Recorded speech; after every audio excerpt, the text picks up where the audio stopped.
Hello again, it's me, Night Spells, and I'm back with a new game in my Super Famicom collection, but this time it's not a JRPG, surprisingly. Better yet, it's a visual novel, and a horror one at that. Probably one of the very first ones for the Super Famicom, 1992's Otogirisou, from the developers of Dragon Quest.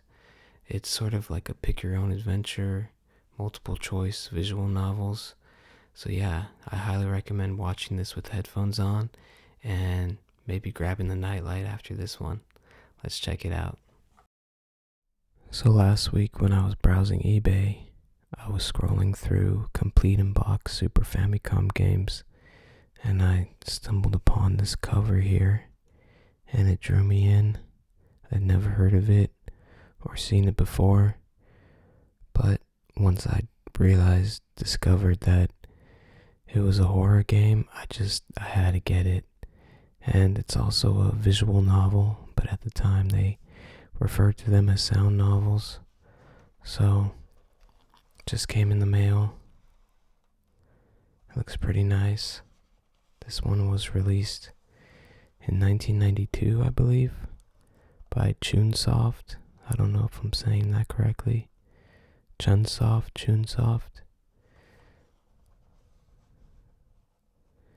And I don't know how to pronounce the name properly, but I think it's like Otogirisou.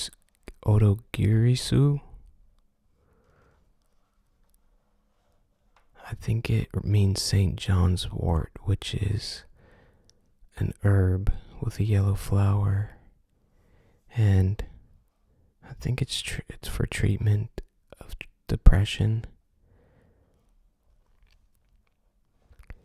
I actually have like a balm with St. John's wort that I put on my skin when I burn myself. I've used it a few times and it actually helps. So, let's see what's in the box.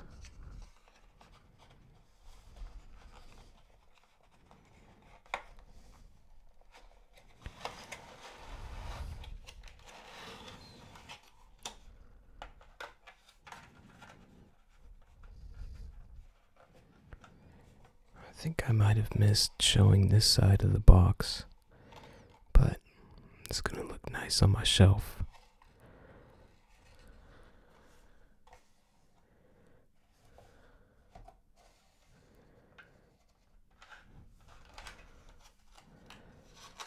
So, we have the manual here. We have the game.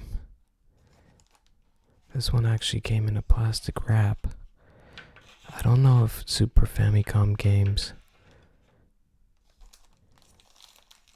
originally came like this, or if the seller just put it in this bag. I think I may have only gotten one game so far in my collection that had one of those bags, so this would be the second game. But here it is. I really love that drawing on the label. It's really spooky. But yeah, the cartridge looks pretty nice.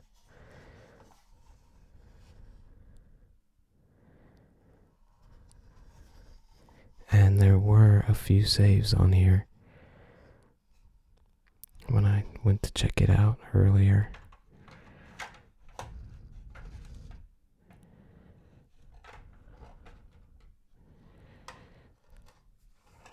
So oddly enough, there's actually a full English translation of the manual here.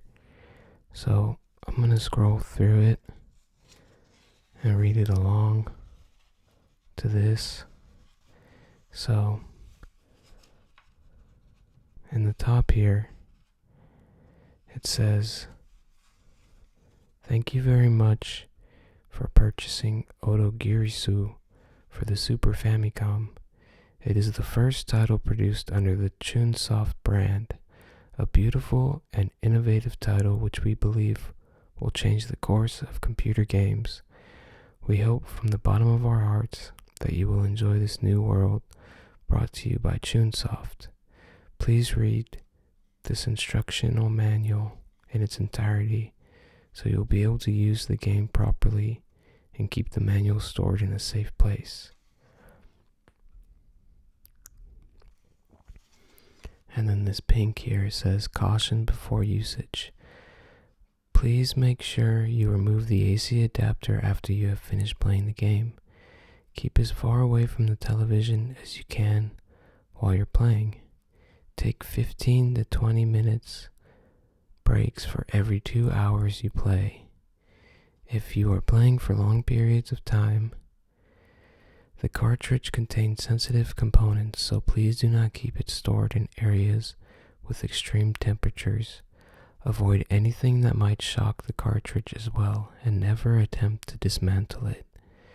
Avoid touching or exposing the open end of the cartridge to water or other liquids. It may result in a malfunction. Do not wipe the cartridge with paint thinner, benzene, alcohol, or any volatile. Always turn off the power before removing the cartridge from the Super Famicom. This is a Super Famicom cartridge. It cannot be used in the Famicom. Displaying a Super Famicom game on a projection TV will burn images onto the screen, so never connect the system to one. And then I don't think this paragraph down below was translated. Actually, I don't see it here in the translation. But we have the table of contents here. The first one saying, what is a sound novel? The second says, welcome to the world of Otogirisou. The third says how to start the game. And the fourth says the controls in each mode. So this says here, what is a sound novel? A sound novel is a new world in the Super Famicom software library, brought to you by Chun Soft. As the name suggests, it's a novel with sounds added. Power it on and start reading, just as you might read one of your favorite books. This right here says scenery pictures. Let us explain how this game is different from an ordinary novel. The first thing would have to be the background graphics showing the events in the story. Among these are what could be described as moving illustrations that tie the tale together using various effects. Of course, these screens make full use of the Super Famicom's hardware with some realistic animations. We hope that they will inspire your imagination and that they help bring the story to life. That's a nice paragraph. Down below here it says, powerful stereo sound. And there's something else that adds to the atmosphere, the sound. The Super Famicom hardware provides a vast library of sounds, which allows for impressive sound effects and BGM to really give you a sense of presence. Doors creak open, footsteps can be heard coming closer and closer, and even screams have been sampled and reproduced in stereo. This is what provided the inspiration for the name sound novel. That's spooky. Up here it says multi-scenario system. Unlike ordinary novels, this story branches out, allowing for more depth to be added to the tale. At times you'll have to make decisions that will greatly impact how the story plays out. There are no wrong answers, but even so, a careless move may lead to horrifying results. Your choices don't just impact the events of the story, by the way. There's more than one ending, after all. You can play through it as many times as you like to see all of the different endings. And here it mentions the autosave function. There's an autosave system in place so you can just focus on reading without worrying about passwords or save commands. Your game will be saved as you play automatically at the last page you've read. Even if the power gets switched off accidentally, rest assured that you'll be able to resume reading from where you were. That's really good they do the autosave, wow. How to enjoy the stereo sound. For an even more immersive experience, try listening to the sounds and music in stereo. We recommend using the Super Famicom stereo AV cable or an S-video cable. If your television doesn't support stereo sound, you can hook the audio cables to a separate stereo speaker system or cassette player. Stereo headphones are also a good way to experience it. So that's actually how I'll be playing it, with headphones. Up here it says, "Welcome to the world of Otogirisou." I'm just butchering that, I already know. It's the first sound novel ever and a thrilling suspense horror story. Otogirisou is another name for Hypericum perforatum or St. John's wort. So that was actually the Latin name for it that I just butchered as well. Or St. John's wort, an actual plant with leaves that look like they got hit by a spray of blood. Oh, that's right, so the flowers actually crushed down into red even though they're yellow.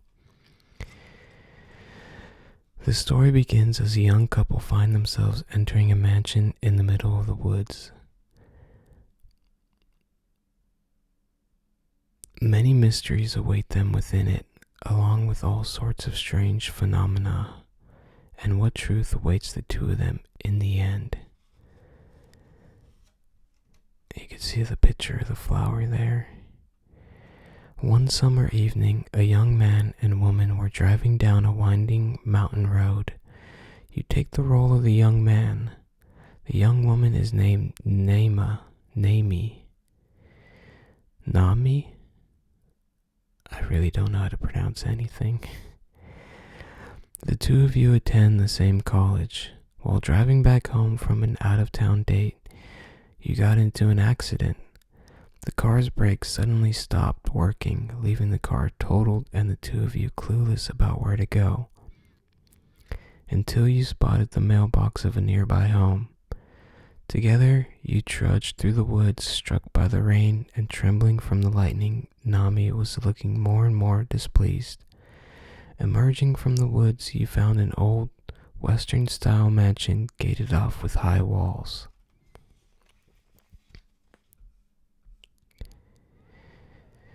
And then up here it says, Otogirisou, it's a real plant.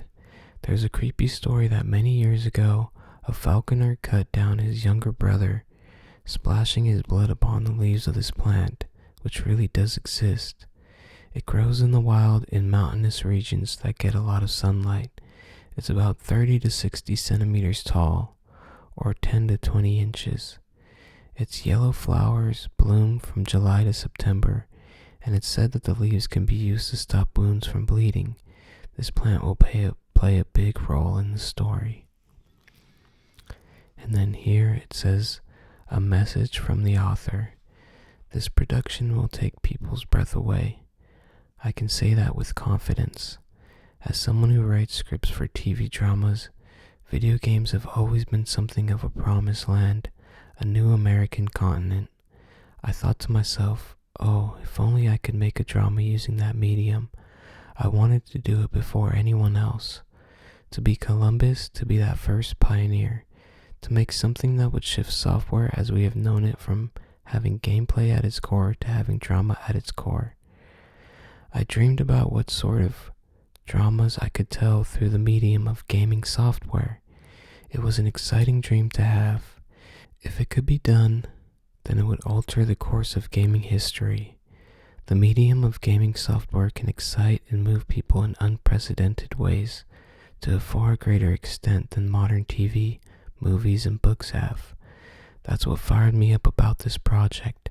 I wasn't alone. I had the brightest minds working with me. The people who brought the legendary Dragon Quest to life were lending me their support. We made it happen. The best team in Japan, the smartest people working together, in combination with some dramatic writing, and it happened. I had faith that it would, and reality now reflects that. Otogirisou, which you now hold in your hands, is our first collaboration, and it is a piece of art that we present to you with the utmost confidence. Shuki Nagasaka, fall 1991. Shuki Nagasaka is a scriptwriter and author born in Aichi Prefecture in 1941. He received the Edogawa Ranpo Prize in 1989 for Asakusa Enokin Ichiza no Arashi. He's currently working as a scriptwriter for TV dramas. Wow, that actually blows my mind, because if this was really the first visual novel, this is definitely something special in gaming history. Up here it says how to start the game. Set the cartridge firmly into the Super Famicom and turn the power on. Otogirisou's title screen will appear. Press the start button on the controller and you'll start on page 1. First time playing, no data exists initially, so you'll enter the naming screen, consult page 9 for more details. Then the story will begin. If there is saved data after you've played once before, the saved data screen will appear. You can choose your bookmark here using the up and down key and pressing the A button or left button to resume reading from the page you are on. About the bookmarks. On a bookmark, you'll find the player's name, how many times they've progressed to an ending, how many pages you've read, and how many choices you've made. There are 3 bookmarks, so 3 different players can progress independently. After choosing a bookmark, press the A button or left button to open the window shown on the left, and then use the direction keys and press A or left to confirm your choices. Start begins the story. Delete deletes the bookmark's data. Cancel closes the window. There's an asterisk here that says, there's more than one ending to the story. Please choose different options each time and play it over and over again. Here's an explanation of the controls. The Super Famicom controller has many buttons, and the function of each button differs depending on which section of Otogirisou you're in. Consult pages 8 and 9 for more details. A left button, like the A button, this will turn to the next pages or confirm the choices you make. Right button, this button isn't used in this game. X, this will let you flip back to pages you've read through. Start button, this is only used at the start of the game. B button, when you're entering a name, this will function as backspace, but it isn't used during actual gameplay. Y button, this will let you move forward past pages you've read through. A button, this will turn to the next page or confirm the choices you make. The control pad will let you move the cursor and make selections.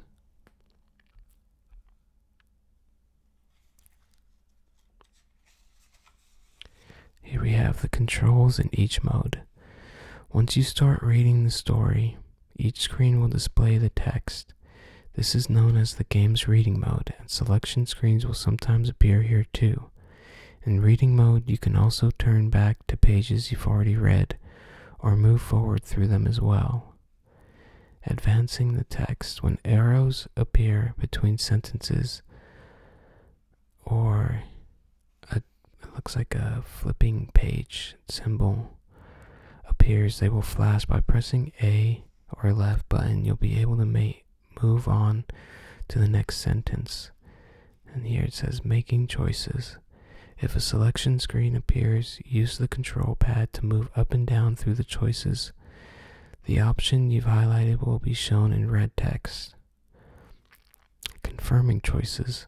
Once a choice is highlighted, push the A button to confirm it. Down below it says turning back / moving forward through the text.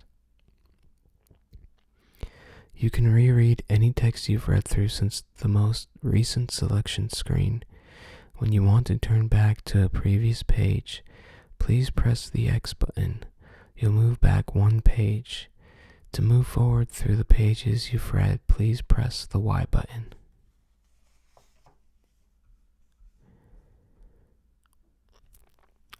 Name entry mode. Before you begin, please enter your name in the name entry mode. Your name can be up to 6 letters long. Use the control pad in either the left or A button to choose the highlighted letter number symbol icon. The B button acts as backspace. Below the letters, numbers, and symbols you'll find 4 icons. Left acts as backspace.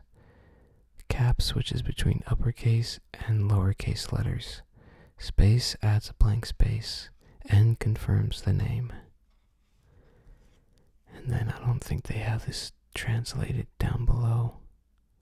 Unfortunately, I don't think this one is translated, this page. But here in the translation, it says, it has this page here. The story evolves, multi-scenario system. Please don't be satisfied with seeing only one ending. The multi-scenario system means that as you make your way through the game multiple times, you can expand the range of possible choices available to you. On your first attempt, you'll see only options A and B on a selection screen, but after you beat the game, you might see 3 or even 4 options. Not every selection screen will have options added, but the more you play, the more options you'll unlock. In other words, you'll gain access to new storylines and endings that you can never reach on your first playthrough. Please try to find your personal favorite storyline. So that's the manual. I'm gonna go ahead and fire up the game actually. So since I don't know Japanese, I actually have a flash card that I put the English translation on. So this is how I'll be playing it on my Super Famicom, on my Sony PVM CRT television.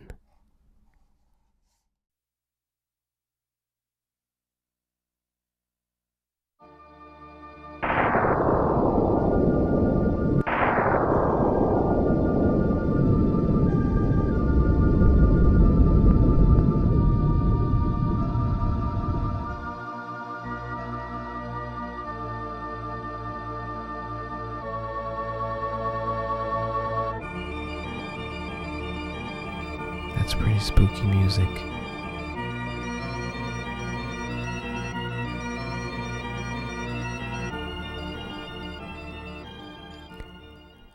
Kue. I don't think I'm saying that correctly, but that's how I'm going to pronounce it.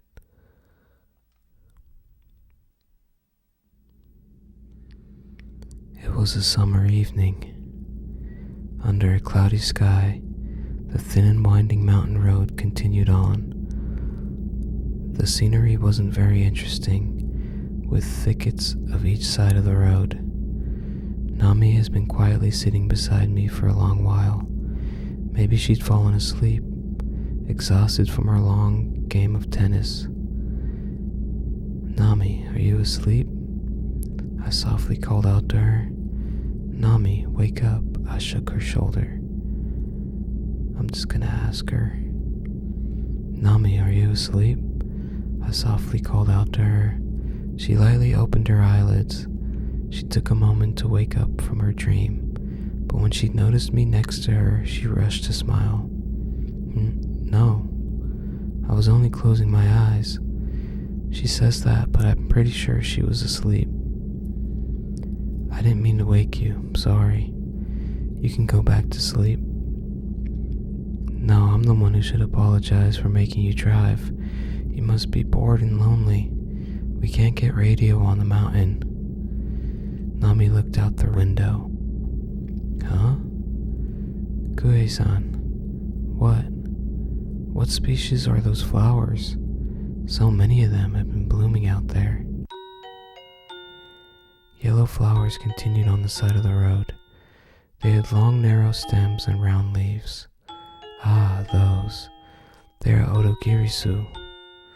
In Japanese, its name is written as grass that cuts the younger brother. Otogirisou? Yes. The Otogirisou has a strange history. I thought telling it could be a nice change of pace, with talking to Nami, but given the choice, can tell an exaggeration of the story or a slightly frightening story. Well, since this is a horror game, I should tell a slightly frightening story. When you hold up the flower's round leaves to the light, you can see many black spots. Those represent the grudge-filled blood of the younger brother. The younger brother's blood. Long ago in the Heian period, there were 2 falconer brothers. For generations, their family passed down a secret medicine for curing ox wounds. But then the recipe was accidentally leaked out to the public. Because the younger brother told it to his lover, the older brother flew into a rage, and I heard Nami gasp.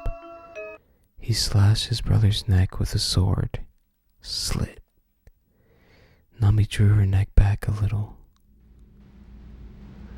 The spray of blood landed on the leaves. Since then, the flower has been known as Otogirisou. It started to rain, and it looked like the Otogirisou nearby waved all at once. What a sad story. How could someone kill his own brother? Her eyes filled with tears a little. I accidentally made Nami, an only child, feel sentimental. I thought I might have gone a little too far. I tried to change the subject and asked, Nami, are you hungry? I think I may have gone a little too far. Suddenly, Nami looked around the area. Hey, we didn't get lost on the road, did we, Kui-san? I was sure that something felt a little off for a while. Uncomfortable, I said. No, we're not lost at all. I wanted to believe that. Well, I wanted the taste of taking the scenic route. I made myself look tough. I'm gonna say we're not lost at all. Whoa. I sharply steered out of the way. I somehow dodged the oncoming car, but my own car was barreling down the hilly road. That's weird, the brakes aren't working. The car steadily sped up. Kui-san, the brake. I'm stepping on it, it's not responding. Do something. On the left was a big tree, the right, a river. It's okay. I pulled the parking brake. I'll go to that big tree. I steered left. I'll plunge the car into that river. I steered right.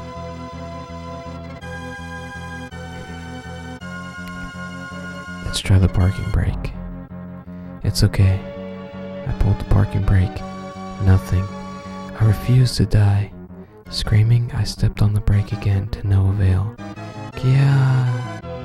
Nami covered her face. I also instinctively shut my eyes as I kept screaming something deliriously. Kui-san? Huh? I opened my eyes and the car had stopped. Nami was hanging her head and blushing a little. Did I shout something embarrassing at the last moment? No way. Did I say I love her? Hiding my embarrassment, I said, Are you okay? Mountain roads are scary. I'm gonna ask if she's okay. Are you okay, Nami? Yes. We got out of the car. I could see a small light beyond a grassy area. Maybe it's a house. A house in a place like that? I certainly felt something was off about a house being that way. Oh. Huh? I feel like that light moved. For heaven's sake, that's a window. But just now, there, it just moved to the side. We tried looking into the forest.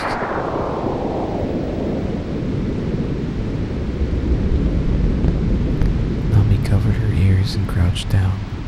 I gulped when I saw how the giant Japanese cedar tree split right in half and fell down. Black smoke rose from a smoldering burn mark. Tragically, it crushed our car. Oh, great. Crushed flat. Well, we escaped with our lives. Then, let's go already. Don't stand there all day. We took a flashlight and a bag of clothes and started walking towards a light that seemed to be from a house. Hey, what if that isn't a house? Shocked from the lightning strike, Nami was terrified. I first wanted to comfort Nami and took her hand. I wanted to check the lights soon and went off at a quick pace. I'm gonna comfort her. I first wanted to comfort Nami and took her hand. No, stop. She was treating me as if I was a pervert. Hey, Nami. Oh, sorry. Your face looked like a dried up mummy, Gue-san. Huh? A mummy? Yeah. Nami clung to me. The rain's getting worse. Let's hurry.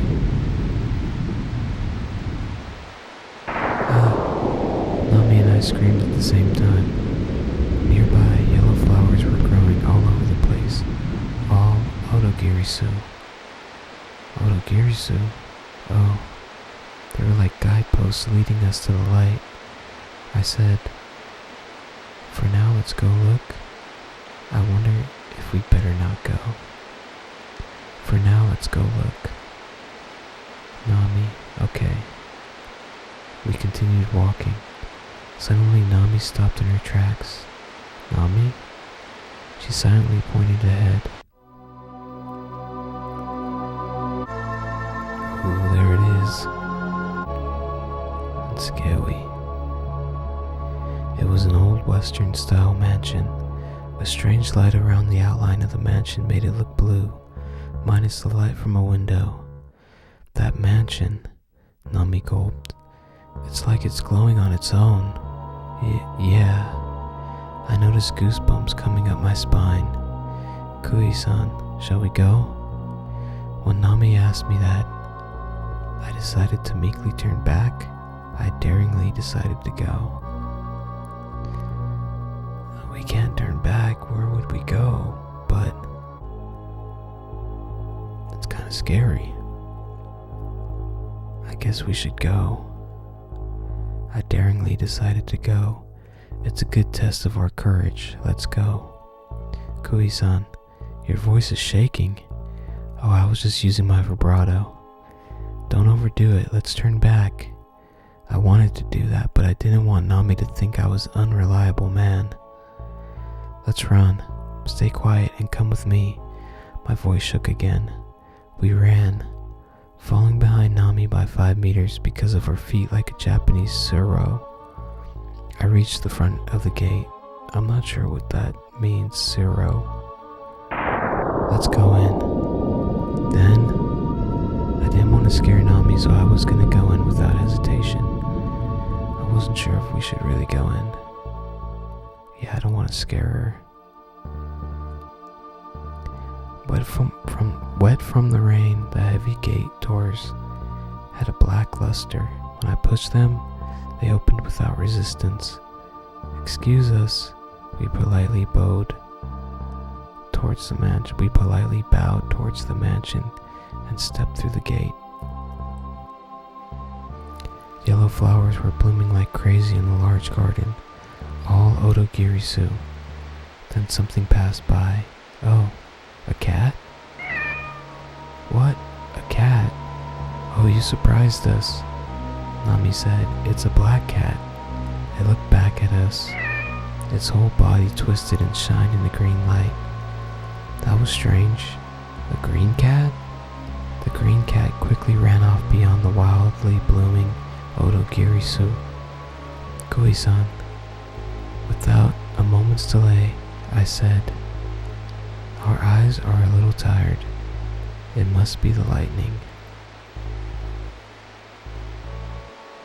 I'll say it must be the lightning. Then a wind blew stronger than any other so far. The countless yellow flowers rustled in a wave that traveled from the gate to the mansion. When I wondered if it shook the mansion itself, it finally disappeared.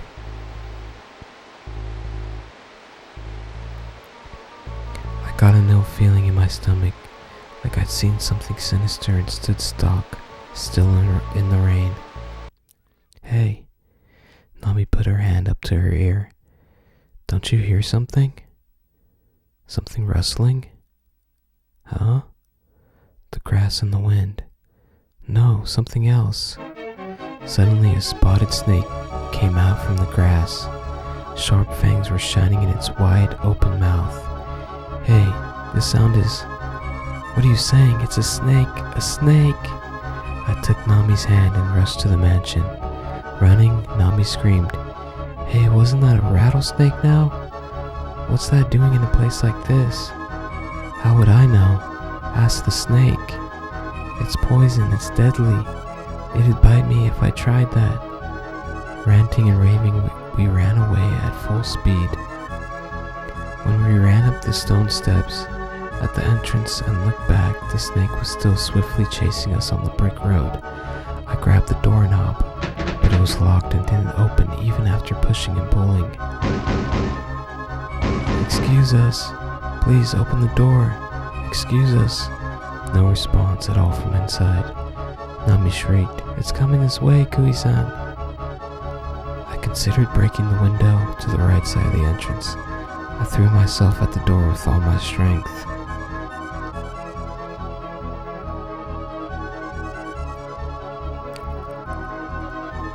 We gotta break the window, just get in there.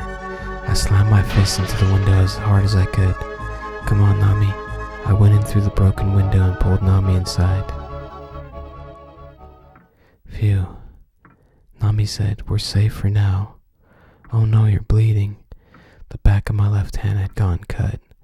When Nami took it, I said, Oh, it's okay, I can handle it. I licked the cut. No, you really have to get that treated. Nami took a handkerchief out of her pocket and rolled it around my hand. It faintly smelled of roses. This is all I can do for now, but I'll do it properly later.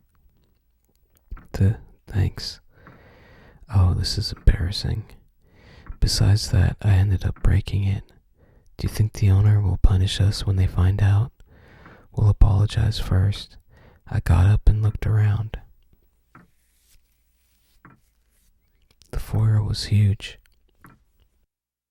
The atrium hall went up to the second floor. A big chandelier was hanging from the ceiling. The left had a big brick fireplace and some cloth, covered sofas arranged in a U shape. I faced the back of the house and called out, Excuse us. Hello, we've come inside. Nami also called out, but no reply. Do you think no one's here? Yeah, well, I guess not. How about we sit for a moment? I'm tired. I started walking to the sofas. A Western-style armor was next to the fireplace. I've seen these from the things like TV and pictures, but never in real life. Soldiers from the European Middle Ages wore these in battle. I thought it looked heavy. Hey, what do you think that is? Nami tapped my shoulder. Look at that. Nami pointed to the right side of the entrance hall. A huge water tank was placed right against the wall. The shape was nothing to worry about. The silver borders were common for glass water tanks. The problem was its size. It was strangely big. What do you think is inside? I approached the tank, but because of the churning, muddy water and the moss stuck to the glass, I couldn't tell for sure if anything was in there. I could climb up and stick my hand into it. I planned to look into it from above. I wouldn't do either of these things.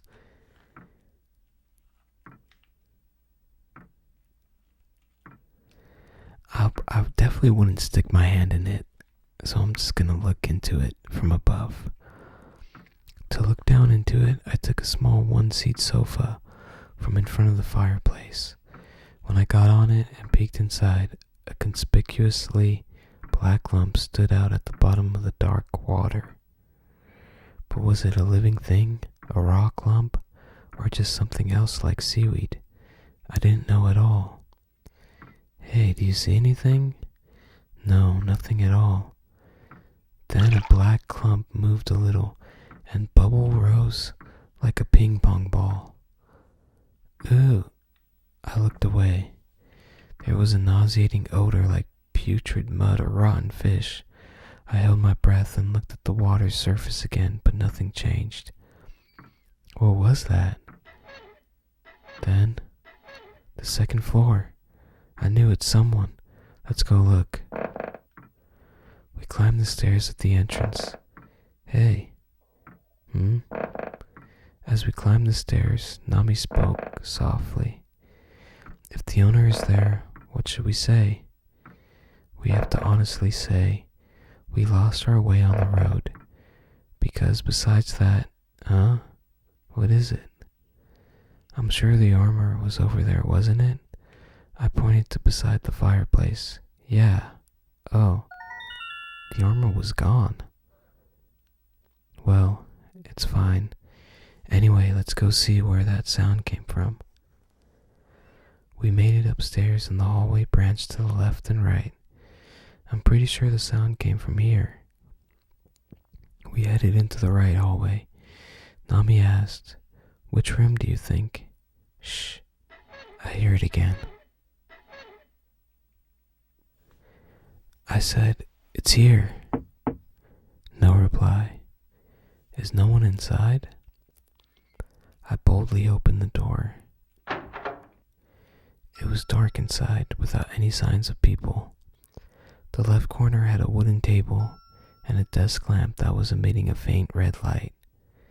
Then I saw another low table to its side. A checkerboard cloth was spread out on it with a single book on top. We went inside. That scared me. The door suddenly closed behind us. I could either panic and turn the doorknob, but without caring about the door, I approached the table to check the book. I screamed, "Nami, look at the door."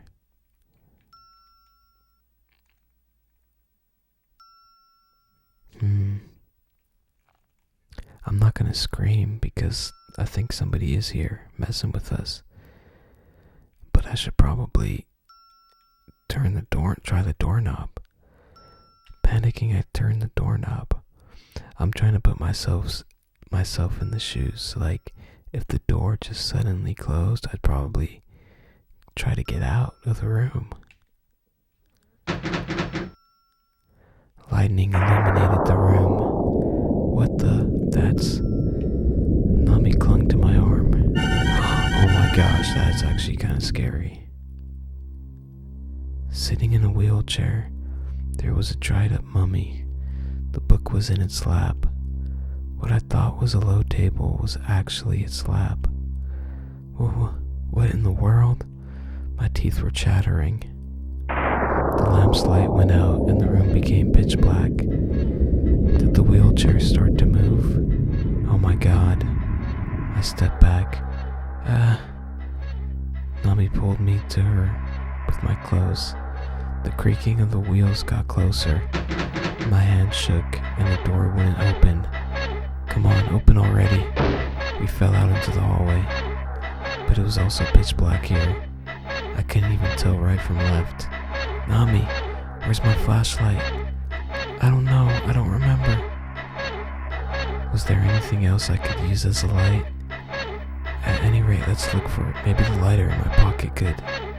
Yeah, let's use the lighter. Just as my eyes got a little used to the darkness, the stairs came into view.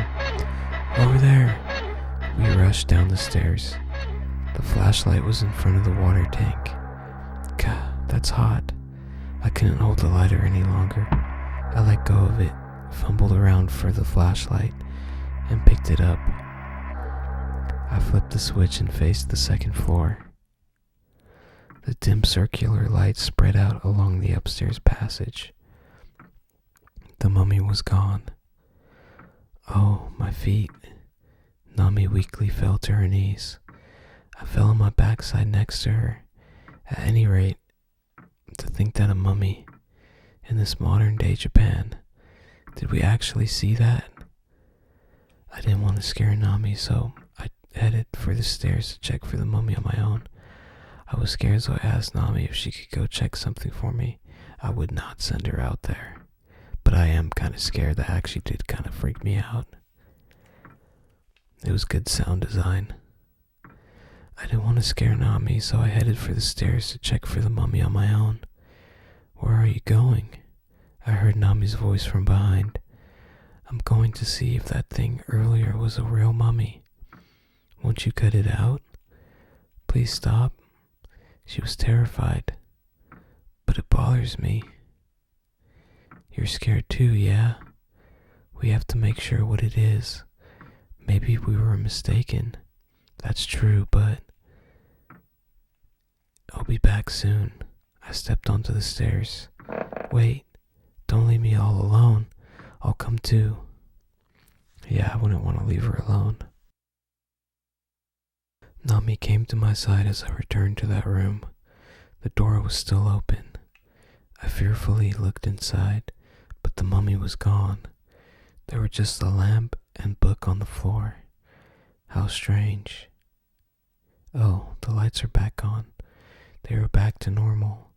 The lamp was emitting a small light again, and the hallway chandelier also began to shine. Oh, a cat. A black kitten came out from under the table. Here, kitty. Nami got down on her knees and held the cat.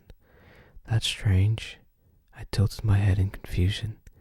Was I seeing things? But you saw it too, right? No reply. Nami was obsessed with cuddling with the cat. I picked up the book on the floor. I opened it and it looked like a diary. There was a date from 6 years ago. I flipped through the pages and suddenly saw one in deep red. It's blood. Huh? The page was blank with an Otogirisou inserted like a bookmark. Furthermore, the dark red liquid was sticking to the pages next to it. The blood is still fresh. Peeking into the diary, Nami looked like she'd be sick. I muttered, no way, is this the mummy's blood? I shouldn't look in people's diaries. Oh man, that's a tough decision. I know it's not right to look in people's diaries, but I feel like in this situation you really have to just know, like this could be the only way to know what's going on. I muttered, no way. Is this the mummy's blood? Hey, what's that sound? Something was approaching from the hallway. It can't be the armor that disappeared earlier, can it? Don't be stupid. The sound stopped right at the door. Oh, a cat. The kitty jumped out into the hallway through the gap in the door. We held our breath and intently watched the door, but got the feeling that nothing would happen. We stealthily peeked through the gap into the hallway, but nobody else was there. That's weird, isn't it? Frightened, Nami said, Hey, I feel creeped out. Let's leave this mansion already. I answered,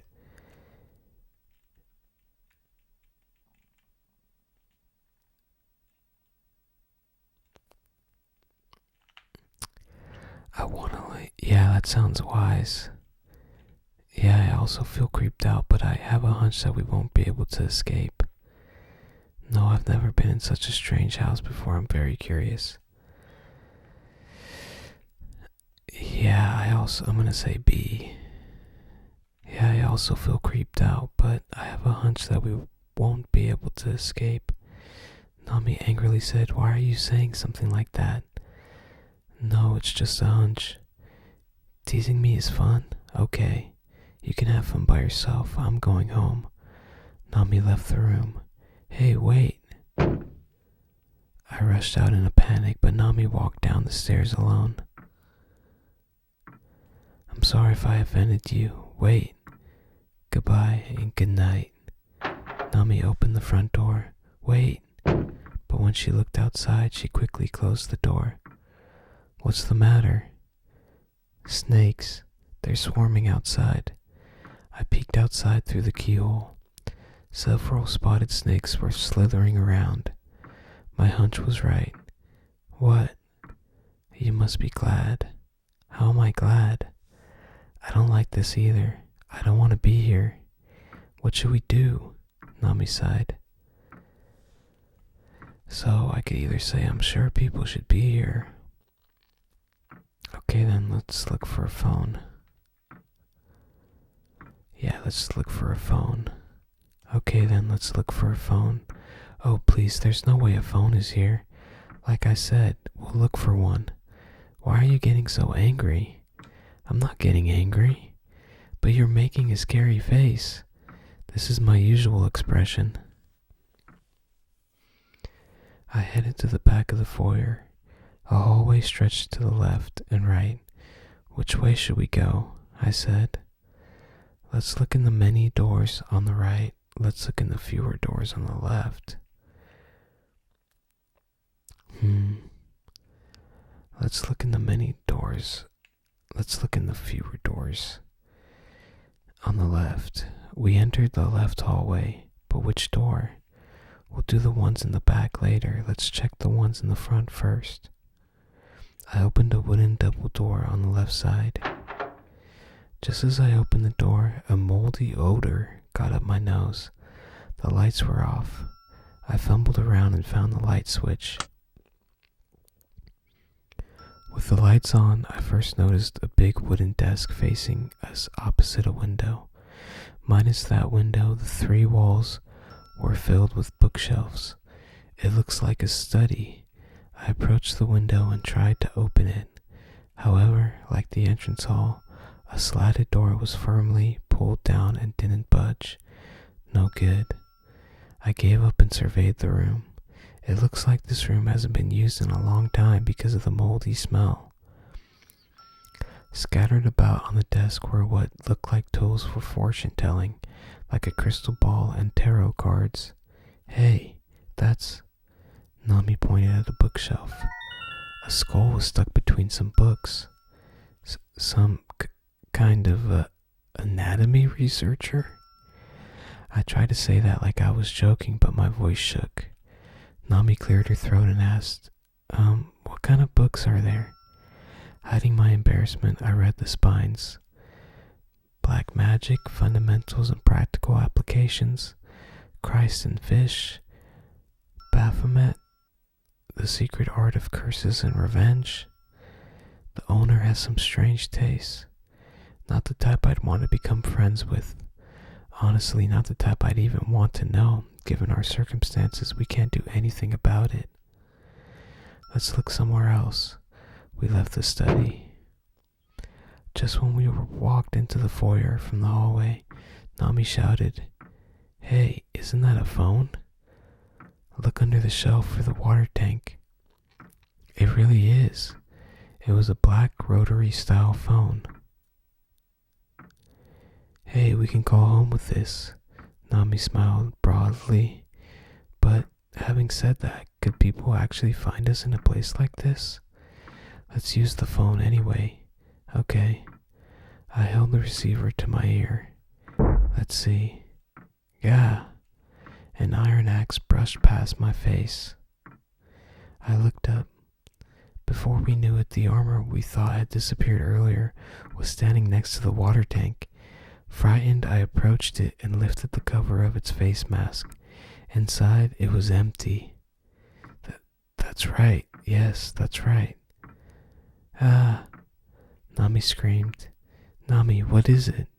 It got cut. That axe cut the phone line as it fell down. Huh? Panicking, I held the receiver to my ear. I didn't hear anything. I haphazardly spun the dial, but the line was dead. It's no use. It's silent. I put the receiver down and stood up. Oh well. Let's look for another way. No way. The rings echoed in the large foyer. What? How can it?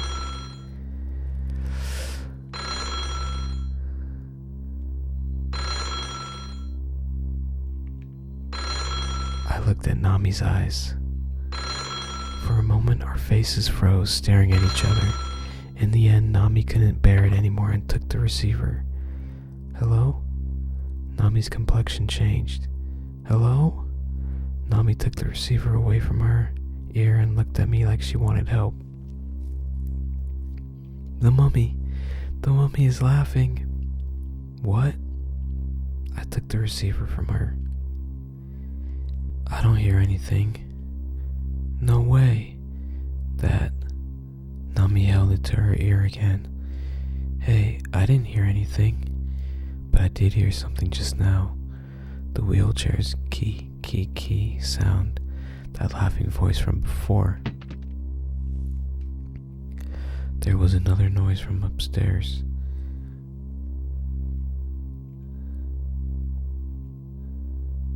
I got up and said, I'll stay with you until the very end. Nami and I looked at I feel like it's too soon to be saying something like that. So I'm gonna say, Nami and I looked at each other. Just then, Nami started to cry. I got angry. Come on already. We know you're here somewhere. Get out here and show yourself. My voice only vainly echoed in the foyer. We'll start looking for you. We will find you. Just wait. Wait. Please don't leave me all alone. Barely looking back at Nami when she shouted, I ran up the stairs. Get out here. Get out here. I went up and banged on a nearby door as hard as I could, but no reply. I'm coming in. Just then an unbelievably cold air came from inside and engulfed me. My anger dissipated, replaced with a cold chill down my spine. Koi-san, what? This is... The strange presence left Nami petrified behind me at the entrance. A single wood coffin was in the center of the room. It was like Dracula himself was inside. Surrounding it were many lit candles. As if I was drawn towards it, I reached for it. Nami screamed, Stop! What are you doing? I knew that I was about to do something I shouldn't. But my hand opened the lid on its own. Yellow Otogirisou were crammed inside. A piece of calligraphy paper cut out in the shape of a person was on top of them. Revenge was written on it in jet black ink. Revenge. Revenge. I noticed Nami had come to my side. That's it. I remembered. I looked at Nami. The symbolism of Otogirisou. It's revenge. Revenge. Otogirisou symbolizes revenge. She incoherently muttered that as she stared at the human-shaped paper. Nami. She was pale. Let's leave. I grabbed Nami's hand. I feel something horribly ominous. Even someone as dense as me knows that. Let's leave. Almost dragging her out of the room, I shut the door with both of my hands, as if I was sealing in something unpleasant. This room is next. I approached the door on the opposite side. Almost crying, Nami asked, You'll still look? I shouted, Yes, because you won't calm down if I don't look. What if we have to stay the night here? We have to find out if just some crazy eccentric lives in this mansion, if they're trying to harm us, or at least if anyone's here at all. I quickly talked on, and Nami said nothing. I thrust the door open. A window at the front, a small desk in the left corner, a bed. It was a very ordinary room. Nothing here. I closed the door. There are some rooms we haven't seen yet over that way. I deliberately said that impersonally, and I went ahead to the other end of the hallway. Still silent, Nami followed behind me. We checked here before, but... Just in case, we looked in the room where we found the mummy earlier. But as expected, it wasn't here. The diary was in the same place as before. 2 rooms left. I opened the door opposite the mummy room. Oh, what's the matter? Nami glanced inside and seemed relieved when she looked at me. It looks like a woman's room. Things like the curtains, bed, and wallpaper were all white or light pink. Various ornaments and vases were neatly arranged inside. I knew it. Someone is here. For some reason I was relieved. Nami asked, "It sure looks like someone's living here. How about we check around inside?" No, so far the rooms didn't feel lived in, so we felt like we were exploring and could do some bold things. But seeing this room threw me off balance.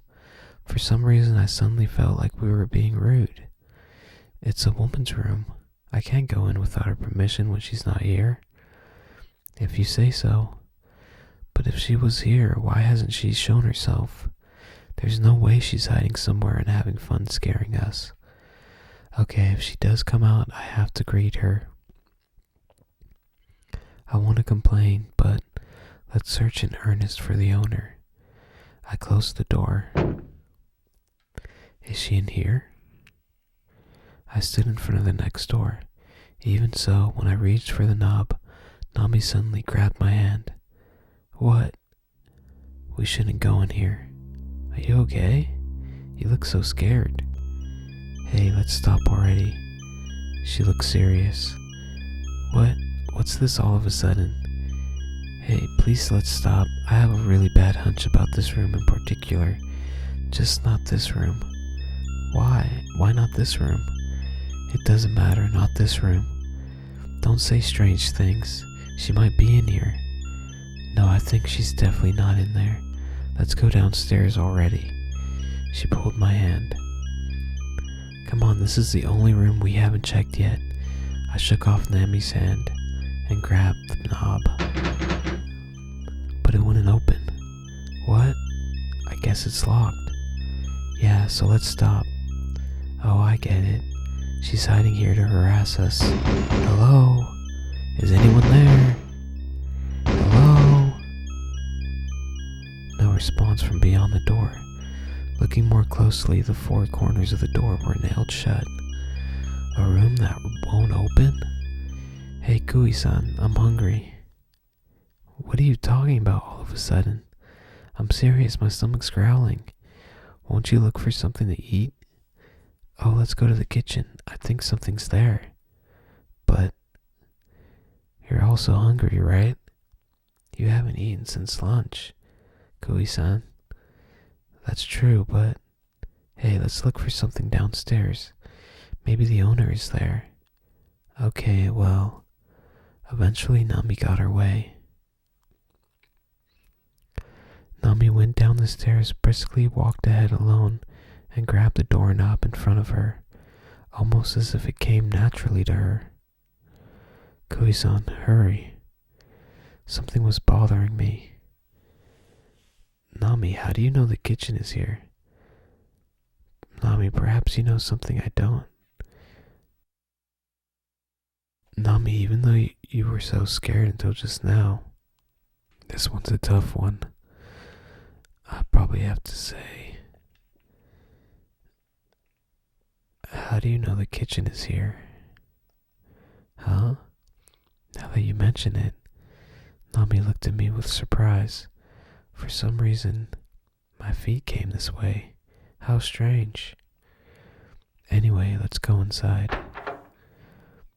I said, it's pitch black, but something smells good.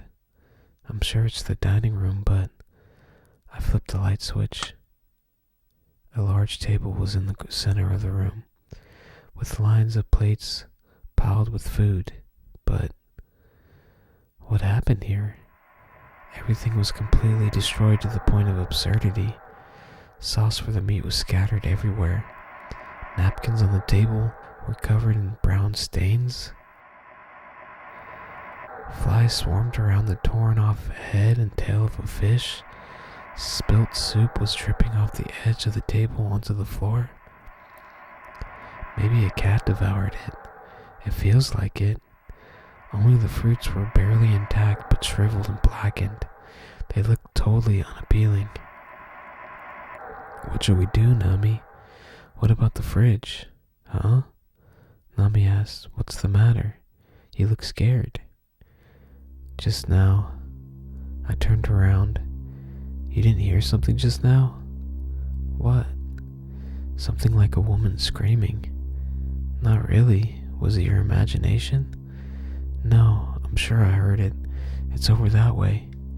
I approached the window. I couldn't see anything outside since it was dark, but I had an unpleasant hunch. I'm gonna go check. I went from the window to the exit. Wait. What are you gonna do? Something might have happened. It's really bothering me. Wait, I'm coming too.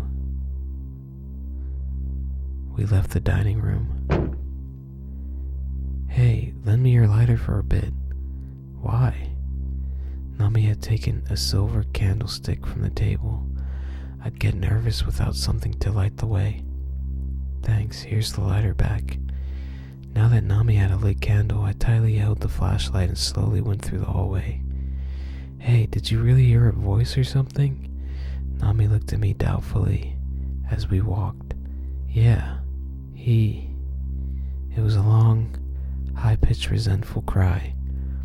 Creepy, Nami grimaced. But why a cry?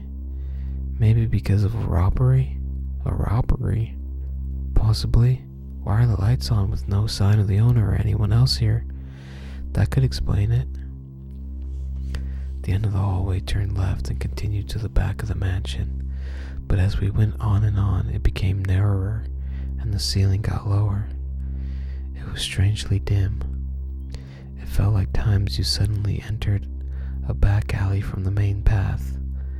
I pointed the flashlight, and a small iron door stood out at the back. I said, "There's a door over that way." What a creepy door. It's like it's for a secret lab.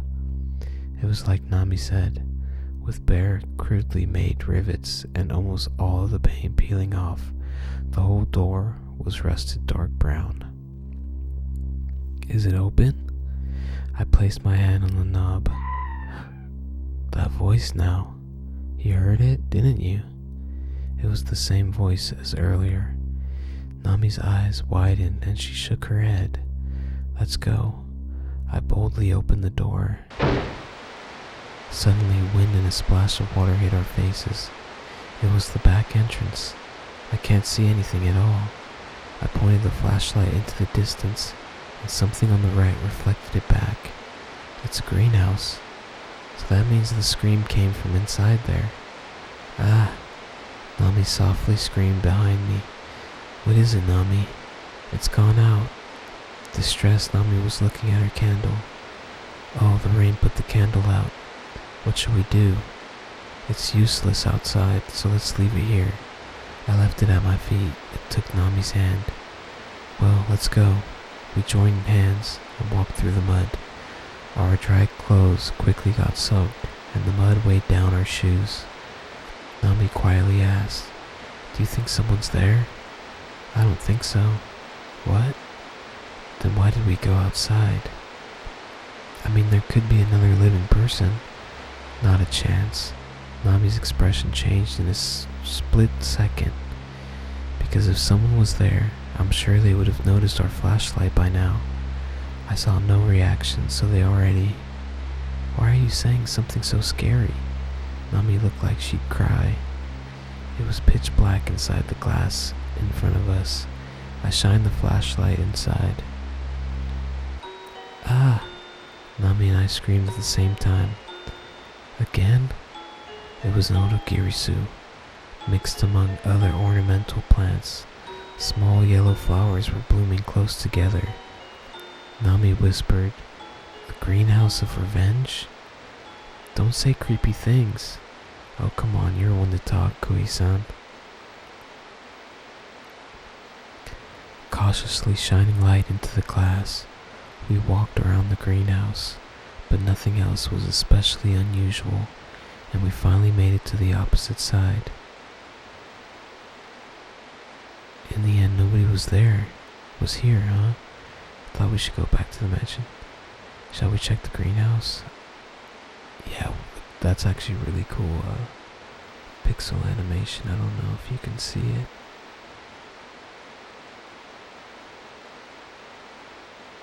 Hopefully I haven't had it too dark.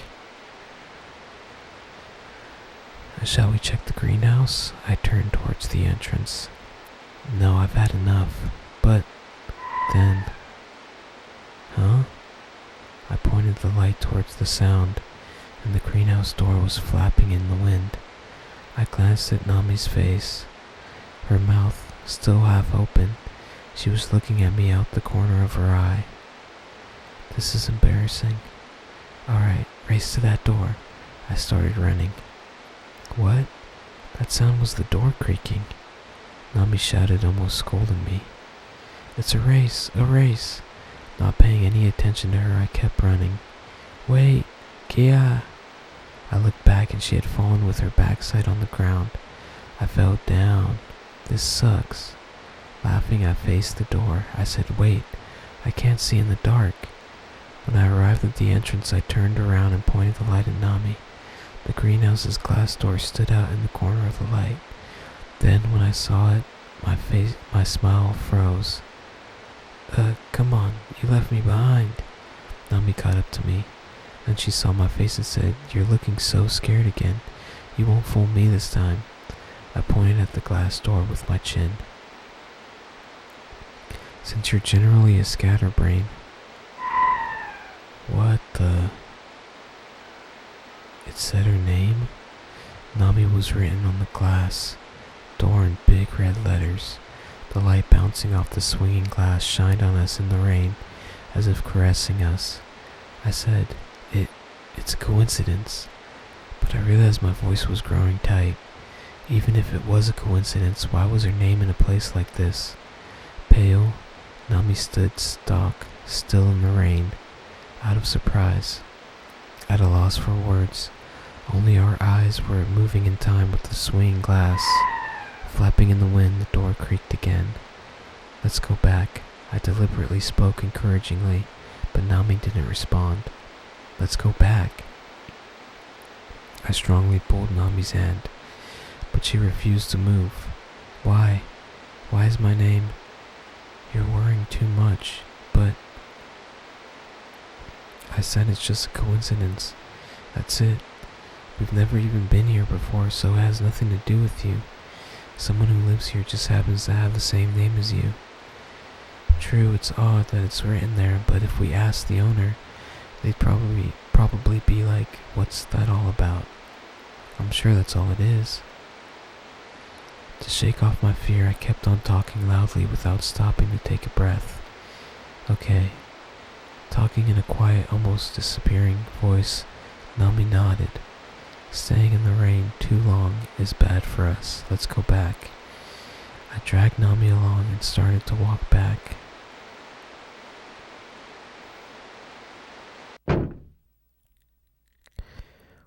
We returned to the mansion, and Nami still looked depressed.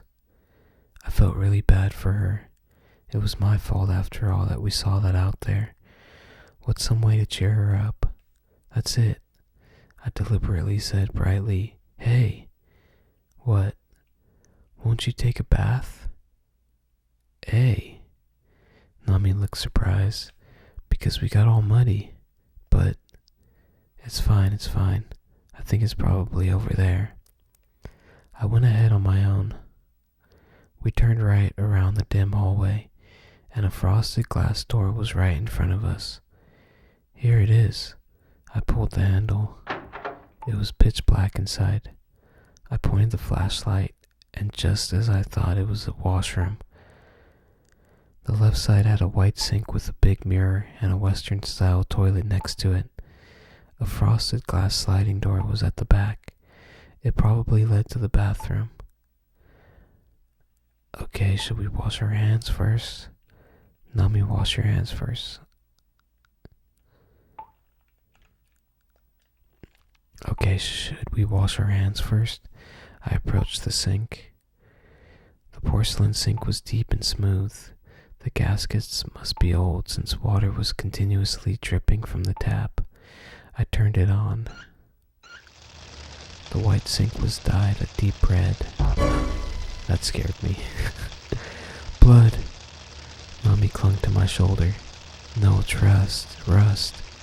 After a moment, the red water became clear. The pipes are just old. Look, it's fine. I wetted my hands in the flowing water. Mommy was getting pretty nervous. I wanted her to go back to her old cheerful self somehow. Oh, there isn't any soap. I know you want some, right, Nami? Oh, I personally just use water. For some reason she was strangely modest. Usually she absolutely insists on wanting to use soap. Is it not in the bathroom? I want soap even if you don't. Okay, I'm not gonna make a fuss. Is it not in the bathroom? I looked at the glass door in the back. Oh, I'll go look. Nami entered the bathroom. I said, then I'll also look for it here. I opened the shelf next to the mirror. It was kind of dusty, perhaps because nobody had used it in a long time. There were a toothbrush with the yellowed bristles and an open, crushed flat tube of toothpaste. I also saw a woman's old, worn-out razor with a rusty blade and gold hair. Creeped out, I closed the shelf. I happened to see Nami's face in the mirror. Looking at her reflection, I asked, was it there? No. Nami's voice echoed from the bathroom. I see. Oh man, those jump scares. Shocked, I turned around. What's the matter? Why the strange face? Nami came out of the bathroom. Nami, you were over there just now. Yeah, but her face shouldn't have reflected in the mirror when she should have been in the bathroom. Nami asked with a cloudy expression, did something happen? No, it's nothing. I dodged the question. I didn't want to scare her any further. Maybe I simply imagined it. Besides that, was there soap? Smiling, I changed the topic back to soap. No. Oh, could it be here? I crouched down and opened the hinged door below the sink. Oh. Inside it, an unpleasant odor like putrid mud hung in the air. I looked in and tried to not breathe through my nose. An S-shaped drainage pipe ran through the center. Items like bathroom cleaners, insecticides, shampoo, and many plastic bags were scattered like trash to the right, as if avoiding contact with the pipe. Perhaps because the old pipe had leaked, medicines had seeped out of their containers and mixed with dust. I felt like I'd be sick. Is there really soap in a place like this? What about this? I took out a big white plastic box to the left of the drainage pipe. Inside was a wooden box marked with a cross. Isn't this a medicine box? There's also something under it. Nami, could you pick up the box? Nami grabbed the medicine box's handle and lifted it. Then, crowds of big black bugs with greasy wings started crawling out from under it. Kia, cockroaches! Nami screamed and threw the medicine box to the floor. It opened from the impact, scattering small bottles and various medicine packages over the floor. In no time at all, the cockroaches all ran out of the room under the door. Oh dear, they're all over the place. Smiling, I went after the medicine that scattered about. Sorry, I'm hopeless. Oh, I'll get them. Nami knelt down and started bringing back the medicine to where they belonged. Hey, the cockroaches are all gone, right? Yeah, oh, there it is, soap. I got up and turned on the faucet. Nami was still picking up the scattered medicines. How about you wash your hands? We found soap. Okay, she replied half-heartedly. I'd rather not touch the medicine with dirty hands. Right. Nami stood up next to me and started washing her hands. Mud was coming off our hands and arms, and dark muddy water swirled down the drain. Kui-san, what is it? I was putting the medicines away and thought, I don't recognize many of them. Medicines you don't recognize. Some I've never seen before.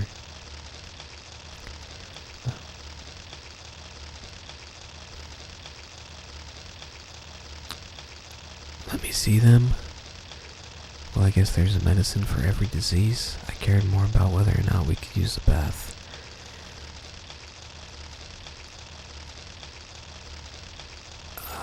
Yeah, I'm gonna say B. Well, I guess there's a medicine for every disease. I cared more about whether or not we could use the bath. Then I opened the glass sliding door and checked the bathroom. Wow, it's big. Nami peeked inside from behind and was surprised. I want to take a bath. It feels gross being so sticky and smelly.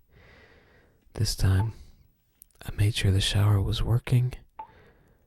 I thought I'd better not go in no matter how big it was. Yeah, I'm feeling like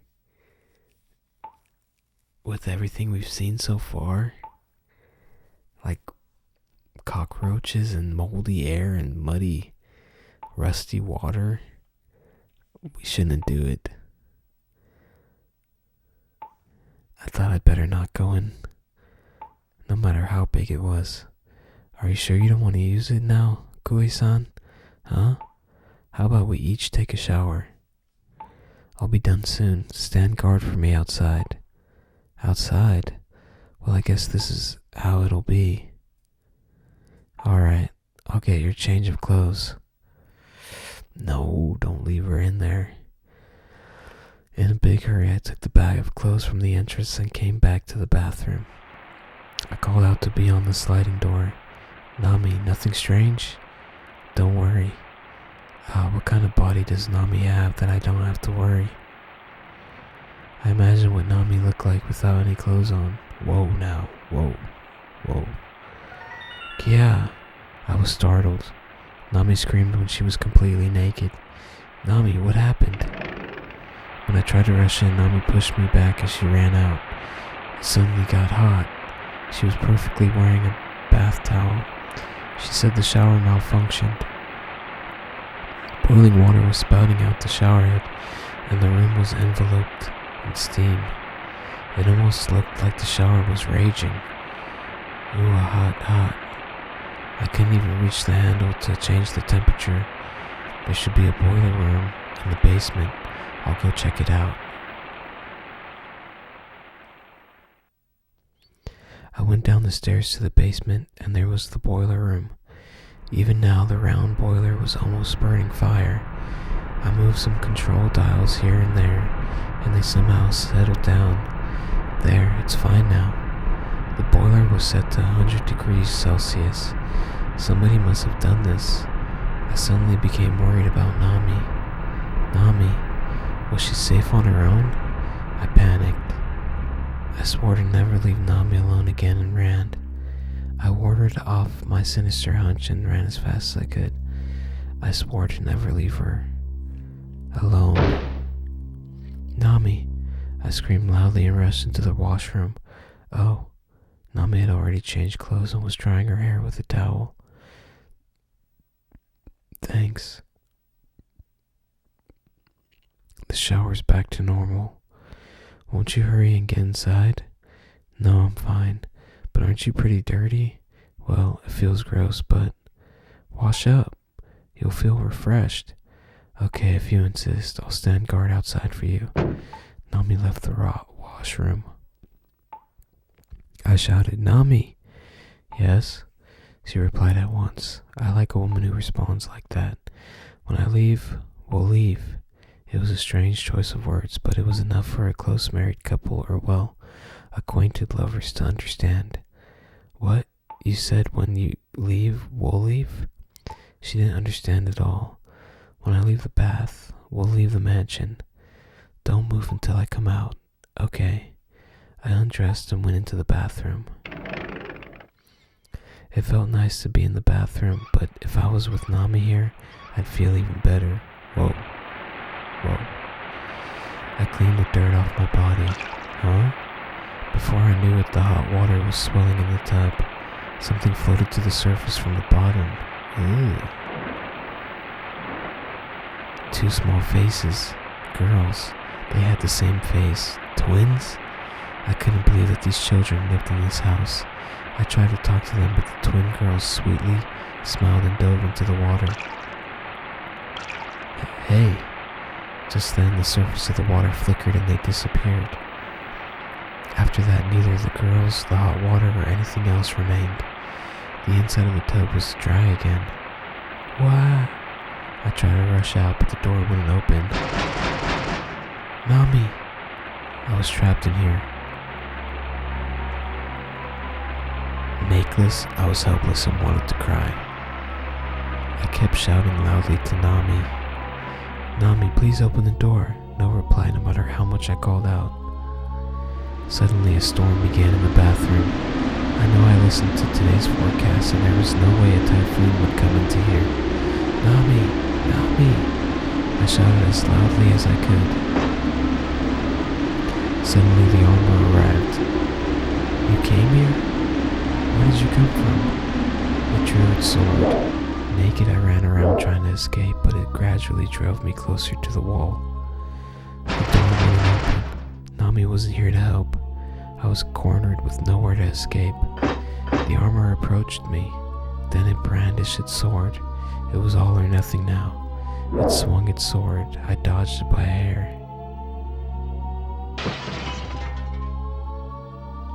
The glass sliding door shattered. Without a moment's delay, I rolled out through the hole. "Nami!" I grabbed my change of clothes and rushed out to the hallway. Nami wasn't there.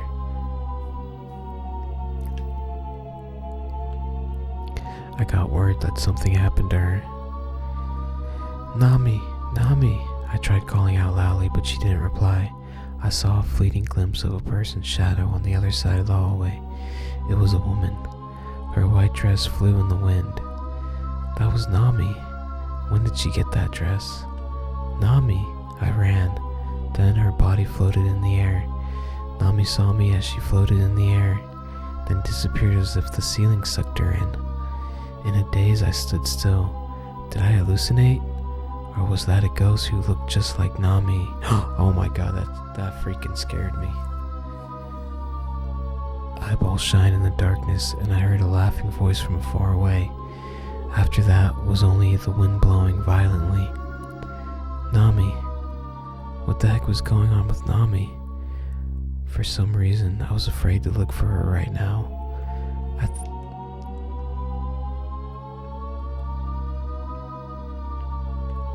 I thought no matter what, I had to look for her. I relied on my intuition. Where was she? This room? I was sure of it. In the corner of the room, Nami was in the fetal position. "Nami? Koi-san." She was crying softly. "Nami, what's wrong? I told you not to move. You can't just go away as you like. Koi-san, why am I here?" "What do you mean by why? You don't know?" Nami nodded like a child. "When I was drying my hair, somehow a man's arm was suddenly holding me, and I don't know what happened after that." Shaking, Nami looked cold. "Don't worry, I'm with you." I hugged Nami. "Koi-san, look at this room." I looked around the room. There were all kinds of girls' toys from about 10 to 15 years ago. "Hey, this was a child's room." Nami only said, "It all takes me back." "Yeah, me too. Girls in my neighborhood always played with toys like these." No, that's not what I meant. Huh? I'm nostalgic for these toys in this room. Nami started saying something strange. "But why do you think there are two of each? Milk, drinking dolls, playing house sets, and come to think of it, everything here came in pairs. Could two girls have lived here?" Nami picked up a monkey toy. Oh man, those jump scares get me every time. "Kia!" Nami screamed out of fear. Baring its teeth, the monkey toy hit its cymbals as if it was angry. "Throw that thing away. Take it. It won't leave my hand." I tore the fussy monkey off Nami's hand and threw it to the floor. "Let's get out of this mansion." I took Nami out of the room, and I was in a hurry since I felt someone was watching me. "Let's hurry, Nami." Nami suddenly stopped. Old marks for a comparison of heights were engraved into a thick pillar that protruded from a plaster wall. Judging from the heights, they seemed to be for children 3 or 4 years old. Engraved nearby was Nami. "Naomi. It's my name." "Hey, quit it, Naomi." Nami, I hope you're not suggesting something crazy. I compared heights here with another girl. Hey, I hurried to rebuke her. Plenty of Japanese women are named Nami. Don't get obsessed with those weird thoughts just because you found your name there. That's right. She finally went back to her ordinary expression. This little girl, Nami-chan, would be an adult now, right? Yeah, huh? Cracks formed on that pillar in front of us. They were going up and up until they made new height marks that were at my eye level. The new marks were exactly as tall as Nami. What in the world?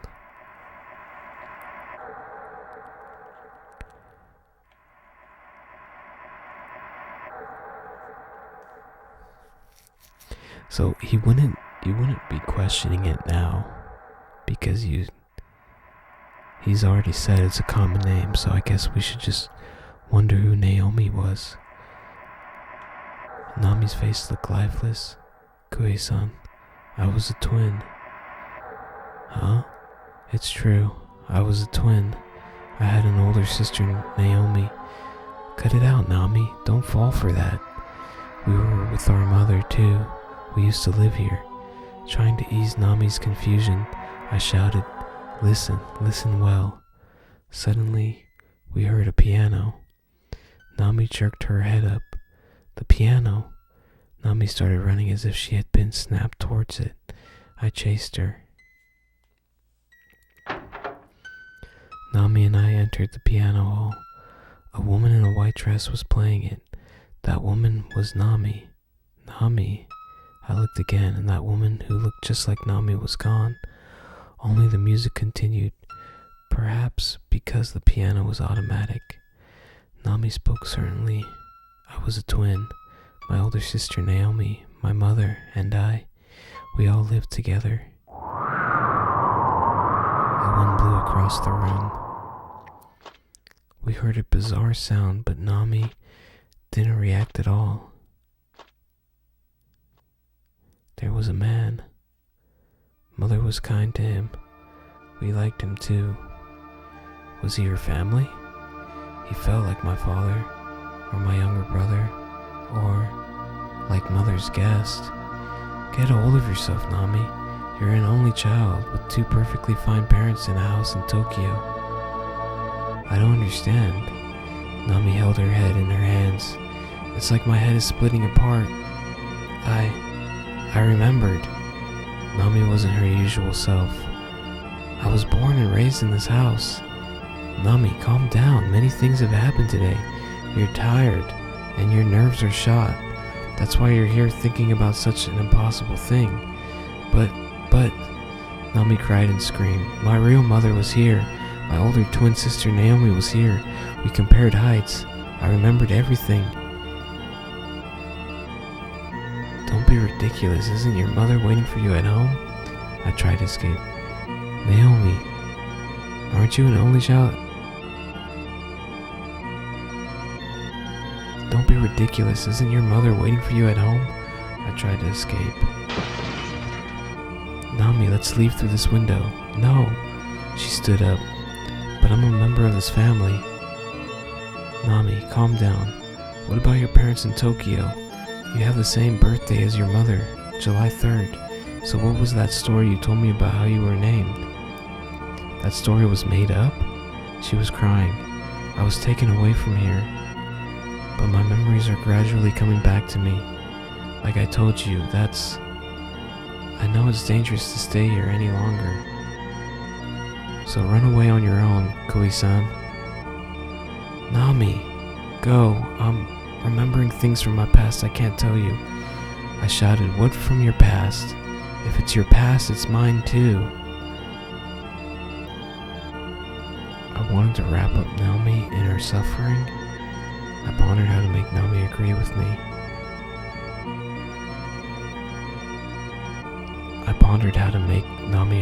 me. You can calm down with the wind here. If something happens, shout loudly. If something appears, run outside. What about you, Kui-san? I'll investigate. This mansion had at least the mummy and the armor. Someone got rid of them. I'll find out who. No, Kui-san, I'll go. I can't let you. Please let me come. Nami shook free and went off. I frantically chased her and shouted,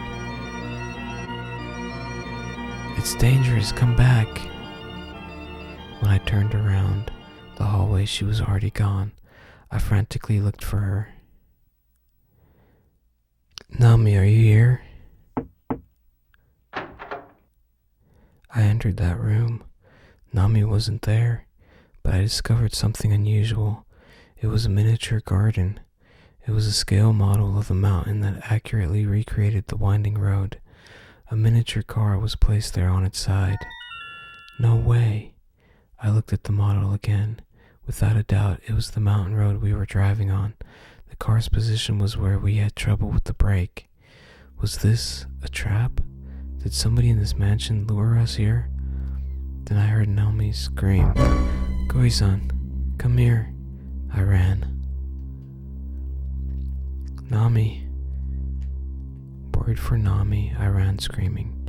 I ran suffocated from the ominous. Worried for Nami, I ran screaming. Nami. She was standing completely still, like she was in a daze. "Kui-san, look." With that, she showed something to me. There were 2 maternity health record books. In them were the names Nami and Naomi. This is the best proof that I spent my childhood here. This proves that Naomi and I were born here. Ha ha ha. I laughed meaninglessly. It's just the same name as you. It isn't proof you lived here. Even though the page Nami was on had her birthday. It's the same down to my blood type. This is me. These were my mother's notebooks for me and Naomi. Nami covered her face and rushed out the door. "Nami, wait. Don't come." She turned around, tears in her eyes. "I'm killing someone. Either now or I will soon." "Don't be stupid." I see my own hand stained with blood. I'll kill someone with it. I won't let you do that." "Kui-san." "Nami, listen to me." "No, Kui-san, you listen to me." "It might be you who I'll kill." Nami's sobs faded out into the dark hallway. "Nami." At this rate, we were finished. I thought,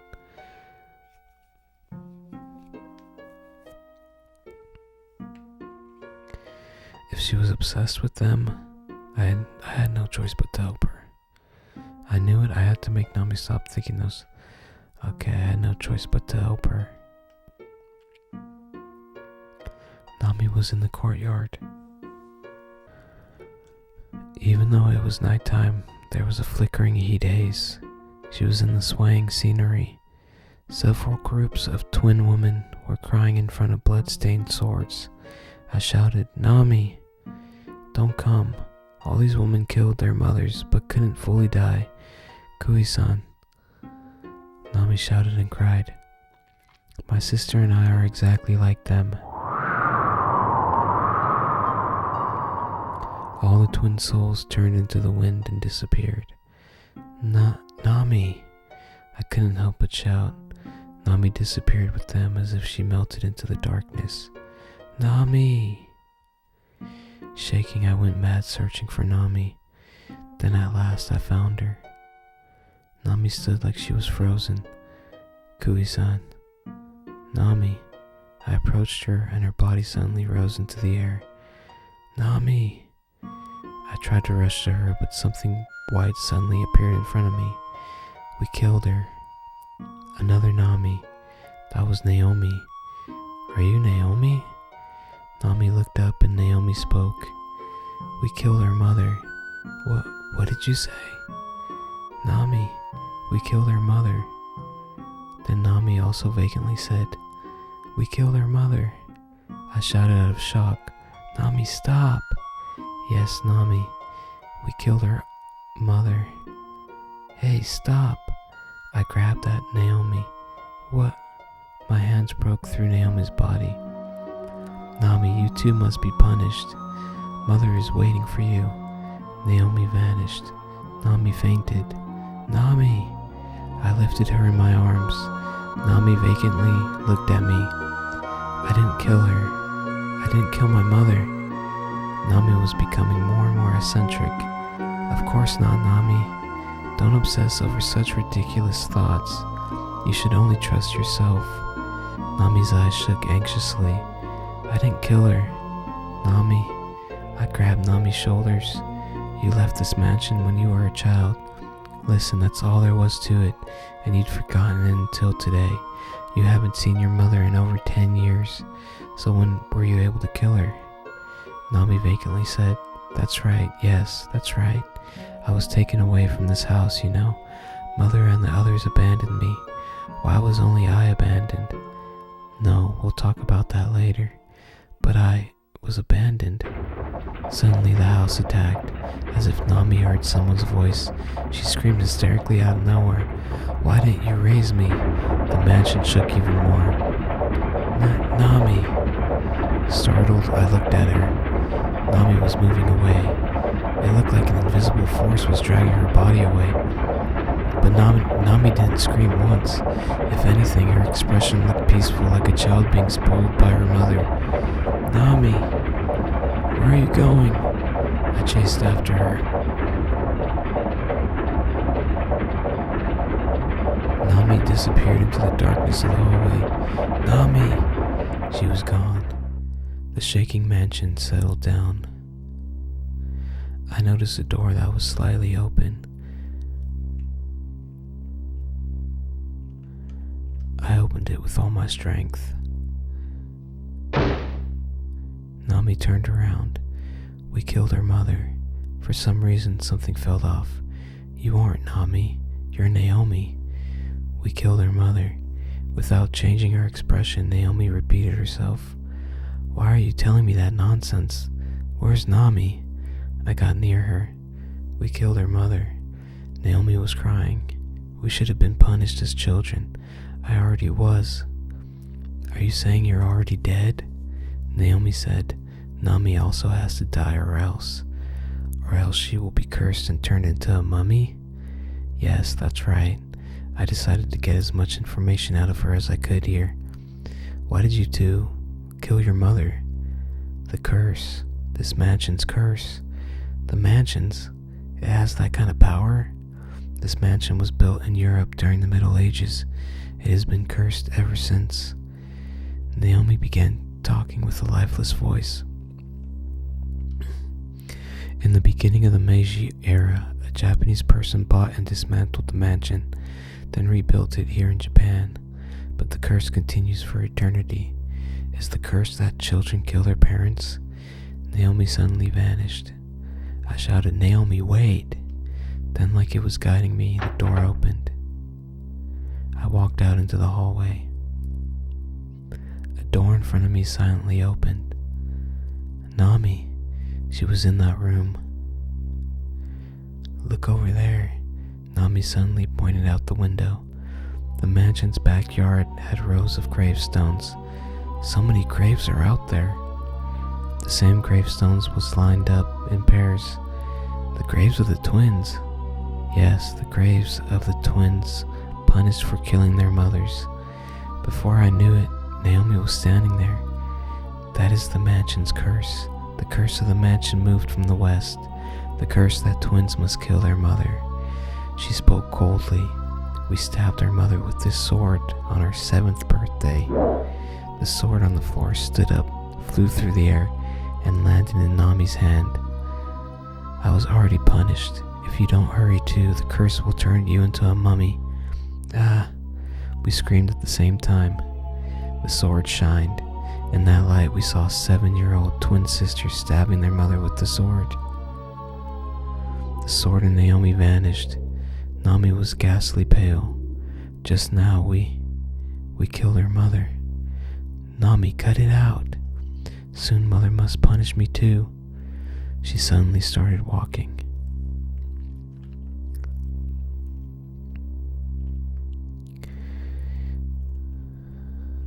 Okay then, I'll go too. I followed her. Don't Nami became pale and stopped me. Why not? Because I'm going for my punishment. Like I said, I'll follow you. I'll be punished. Mother will kill me. I said, okay, I'll also be punished with you. Nami's eyes flooded with tears before my eyes. Koei-san, don't torment me. She said that and ran away into a nearby room. Nami! I immediately chased her inside. Something was off about the room. On an old wall, there was a tile image of the Virgin Mary with an infant Jesus. Nami was in the center of the room. This was a prayer room. I noticed 2 small, worn-out scuff marks on the carpet as if someone had knelt on it. It got scuffed from praying. People came to pray here so much over the years and decades that the carpet got worn out. I'm sure Mother prayed too. Nami knelt down on the floor's scuff marks and assumed the praying position. Just then, the atmosphere of the room changed. We heard the sobs of children. The voices seemed to be coming from the walls around us. This is... An old newspaper article was pinned onto the wall.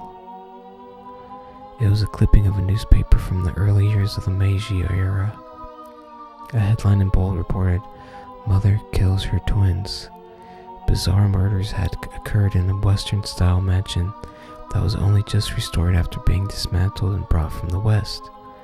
The article also reported that before it was rebuilt in Japan, it was associated with an unpleasant legend in its home country. Mothers who lived in it were said to be cursed to always give birth to twins and kill them with their own hands. I shouted, "Oh, it was the opposite." Naomi was lying. Actually, mothers were cursed to kill their twin children. Then the air in the room shook again. The quiet sobs of children began again. I guess their spirits wanted to tell me I thought correctly. I'm sure we can learn something from the diary. Let's check Mother's diary. We headed to the mummy room.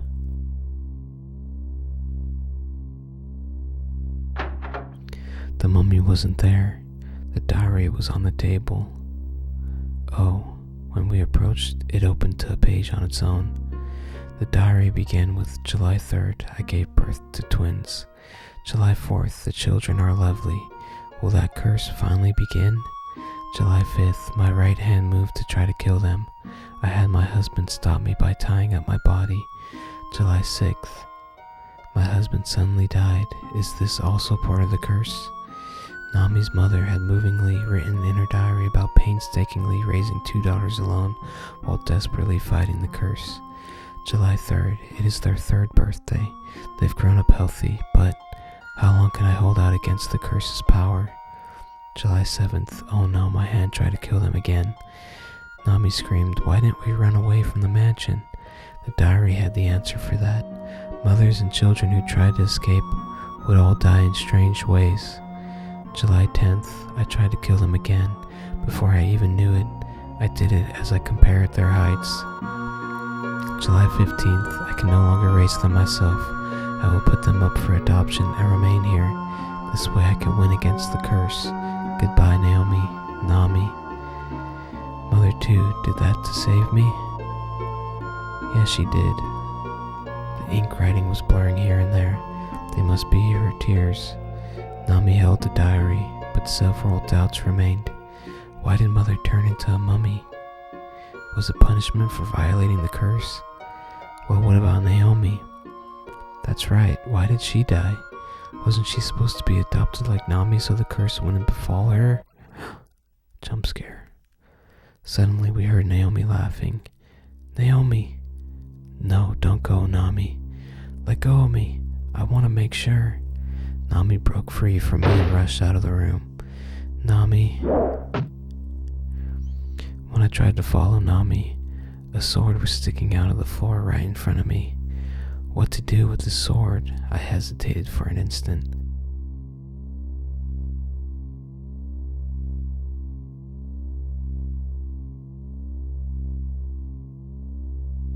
This may be useful for something. I took the sword and chased after Nami. Wait, Nami. Nami's eyes opened wide out of fear. Koei-san, what are you doing?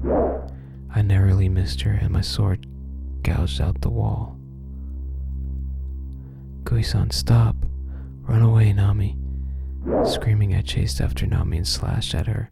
My body was trying to kill Nami. Help! Kui-san, forgive me. Damn it. I was going to slash her if I didn't do something.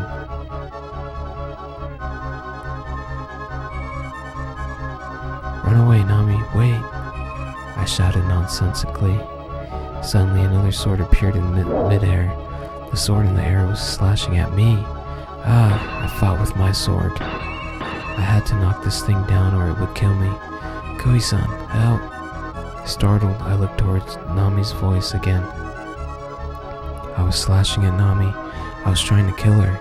Why was I about to kill her of all people? No, I dropped my sword. The sword briefly slammed against the floor, but it immediately stirred up like a cobra raising its head. Then it came flying straight at me. The possessed sword swung down. Kya, Kui-san. As I heard Nami's distant screams, my vision went pitch black. Oh man, maybe I shouldn't have chosen to take the sword. A silent darkness enveloped me, and it opened up little by little. I was in that mummy room. A woman was sitting in a wheelchair in front of me. She was elegant and beautiful. I knew at once that she was Nami's mother. What was going on? Nami's mother was knitting something. I see. I understood. This was before she became a mummy. But how was I seeing this? She didn't seem to notice me. I'm the wall. I suddenly noticed. I become one of the room's walls. Nami's mother continued knitting. As the wall, I only watched the scene. It was raining outside. I heard footsteps in the hallway, and the door opened. A dripping wet Naomi entered. Mother, I missed you. This was a scene from the past. It was before Naomi died, and before her mother became a mummy. I was being shown this while I was turned into the wall. Pale, her mother said, "Go away, Naomi. Please go home at once. You shouldn't be here." "Why, Mother? Do you hate me?" I came walking in the rain for an hour and a half at night on the mountain road. Naomi was sobbing. "You shouldn't have come, Naomi. It was just the curse's power summoning you." "No, it wasn't the curse's power. Mother, I missed you." Naomi knelt in front of the wheelchair. "Mother, I found out. Mother, you put us up for adoption to save us. You suffered an accident as the mansion's punishment, which made your body like this. I want to be by your side and be useful. Please go home, Naomi. I don't miss you." "Mother, I love you." Naomi took her mother's hand and cried. Her mother shook off her hand, moved to the door, and opened it. "Please leave, Naomi. I don't want to see your face again." "Mother." Naomi's mother thrust her away and shut the door. Naomi said on the other side of the door, "Okay, Mother, let me stay just for today. Let me sleep just one night in my childhood room." Her mother didn't respond. Grasping the wheelchair's armrests, her whole body shook, as if enduring something. Just then, the scene changed. I was a wall in Naomi's childhood room. She was sleeping in her old bed. The door opened. Her mother entered in her wheelchair. She moved forward and gazed at Naomi's sleeping face. She rose her right hand overhead, gripping that sword. "Ah!" I screamed in my mind. She didn't raise the sword overhead of her own will. Neither did she want to swing it down. It was the power of the mansion's curse. "Ah, I don't want to kill you," she said as if squeezing it out. "Naomi, run away." But Naomi stayed fast asleep out of exhaustion and nostalgia. "Naomi!" With the sword still raised overhead, her mother screamed. She was fighting, the power of the curse trying to swing it down, fighting the mother's will, trying not to.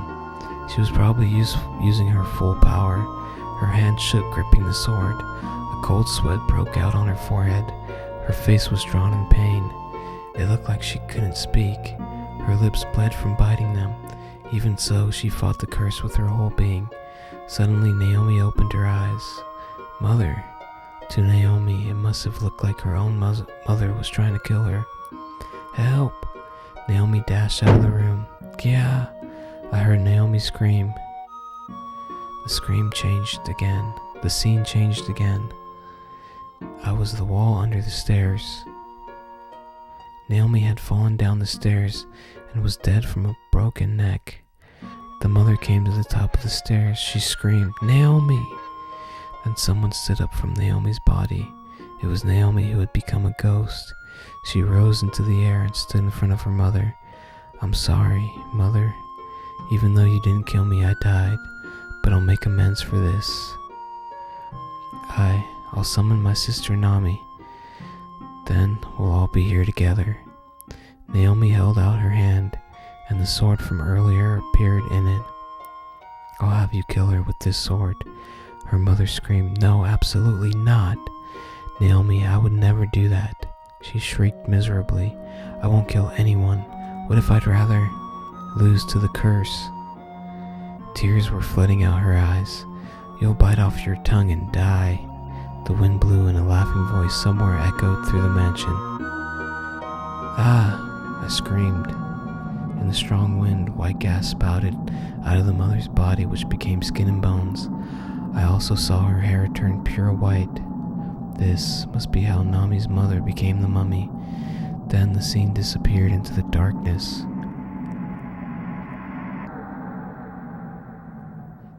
I was still in darkness. Okay, Nami, let's go. I heard Naomi's voice. Mother is waiting for you. Nami responded, Okay, Naomi. I had a feeling Naomi was bringing Nami to the mummy. Nami, don't go. But my voice didn't come out. It was pitch black all around me. We killed her mother. Nami's voice went away.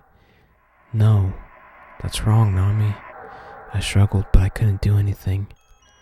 I suddenly felt a repulsive sentiment in the darkness. It belonged to the mansion.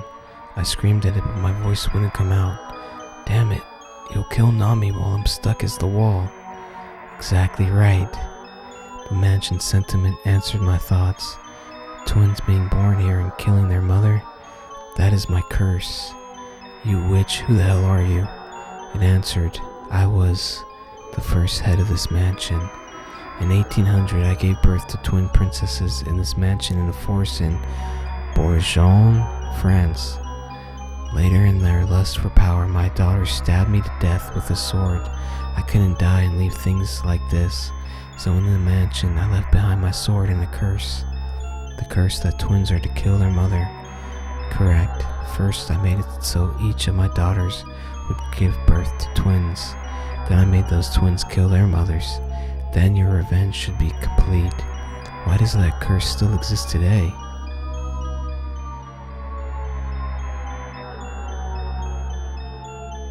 Because of the greed and hatred in people's hearts. Because greed and hatred, just like my daughter, had survived to this day. The mansion sentiment went away. The darkness was becoming brighter little by little. I was the wall in the second floor hallway. Naomi along with Nami were walking to the other side. It looked like they were holding bouquets of Otogirisou. The door to the unopenable room creaked open. They disappeared into it. Was Nami's mummified mother going to kill her in there? Nami! Nami! Nami! I was mute, but I kept screaming. I shed tears of regret that I couldn't shed. I cried in a voice I couldn't make. Then, the wheelchair appeared. Nobody was in it, not even the mummy. It suddenly came ramming into me. Still as the wall, I couldn't avoid it. It got smashed into pieces. Something mysterious happened. I was standing in front of the wall.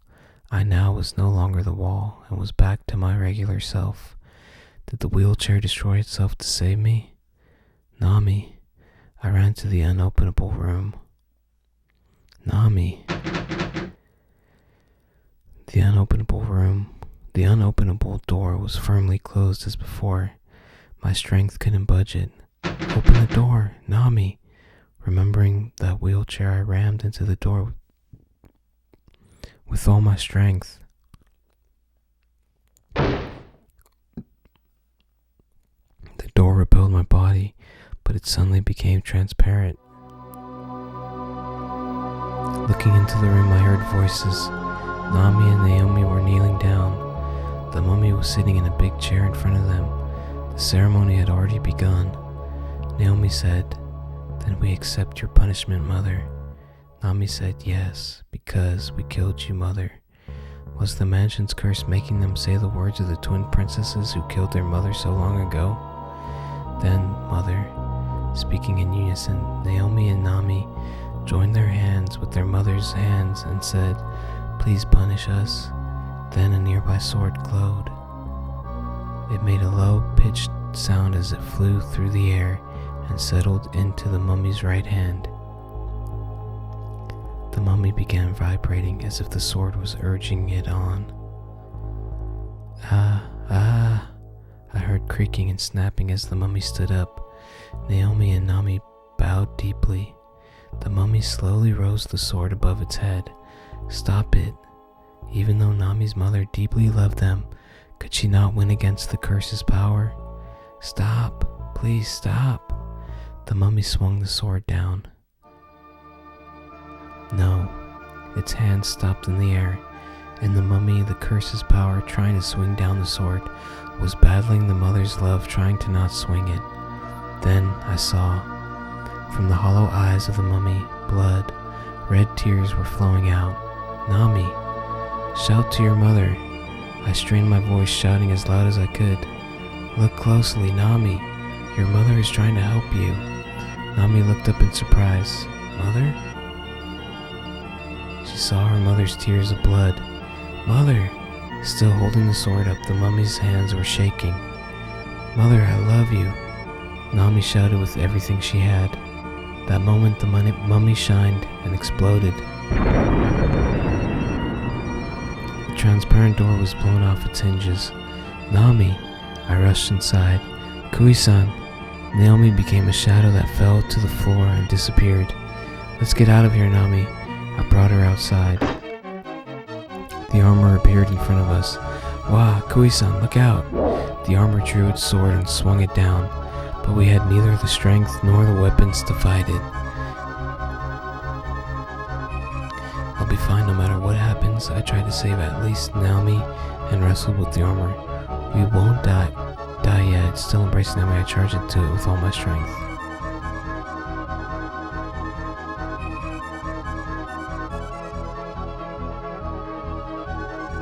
We won't die yet. Oh no.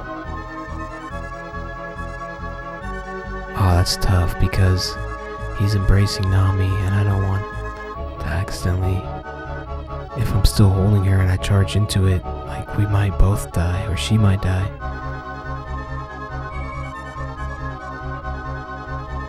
I'll be fine no matter what happens.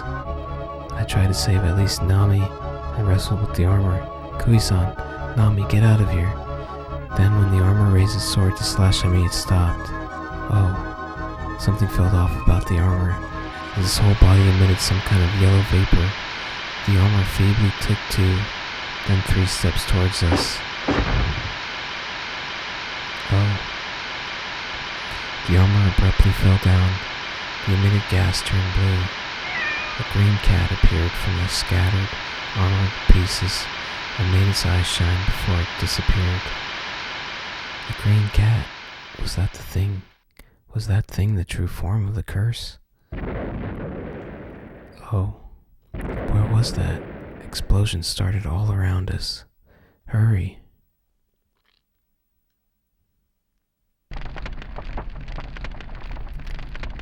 By the time we got down the stairs, flames were already spreading through the whole foyer. The back exit. I grabbed Nami's arm and ran. A burning pillar collapsed and separated us. Nami, are you okay? I was engulfed in black smoke. It was hot and painful to breathe. My eyes wouldn't open. Kui-san, it's hopeless. I reached out for her voice. It's not hopeless. We'll survive, for your mother and for Naomi. Then a dazzling bright light suddenly reflected. A golden light beyond the flames and smoke. I couldn't even open my eyes all the way, but I saw it. I trusted the light. Lower that way. Aiming for the light, I intently pulled Naomi's hand and ran. Oh, in an instant the air changed. Looks like we somehow got out the back exit. We got out, Nami. The boiler was erupting. We kept running to distance ourselves from the mansion, even if just barely. The wind blew on our cheeks. My eyes, damaged from the smoke, opened up little by little. Wondering how far we'd gone, we'd looked back at the mansion.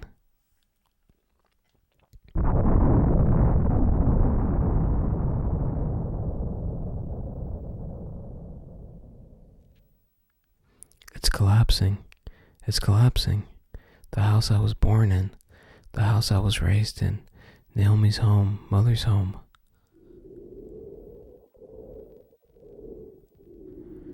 The wind blew. I deeply inhaled the nice cold air many times. Nami was taking the same deep breaths as me.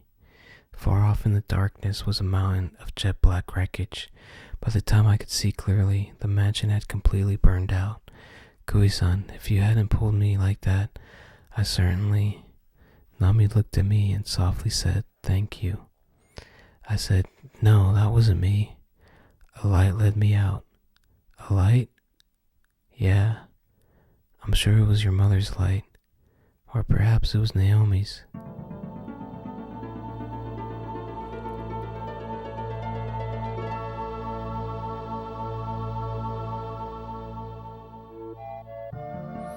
We looked up at the night sky. The stars were beautiful. Nami softly said, "Oh." From the ruins of the fire, bright objects climbed towards the sky. One, another. Nami muttered, "Mother, Naomi, thank you. And now, farewell."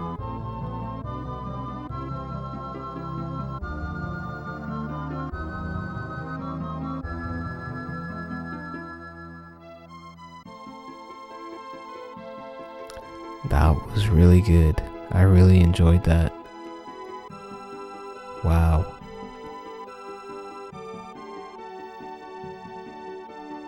That was a really good story. And I know they made a movie based on this.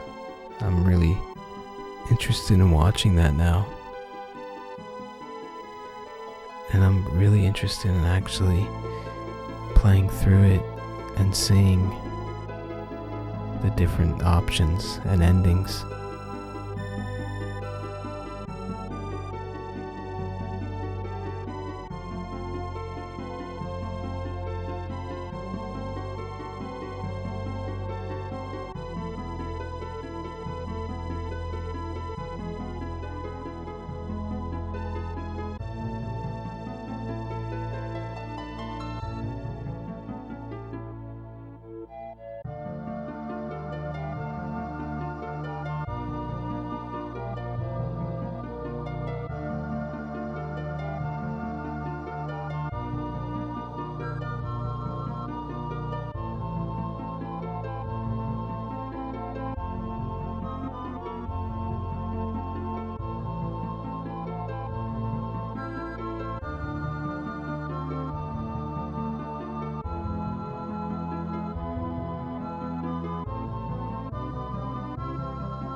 Oh, that's a picture of them right there.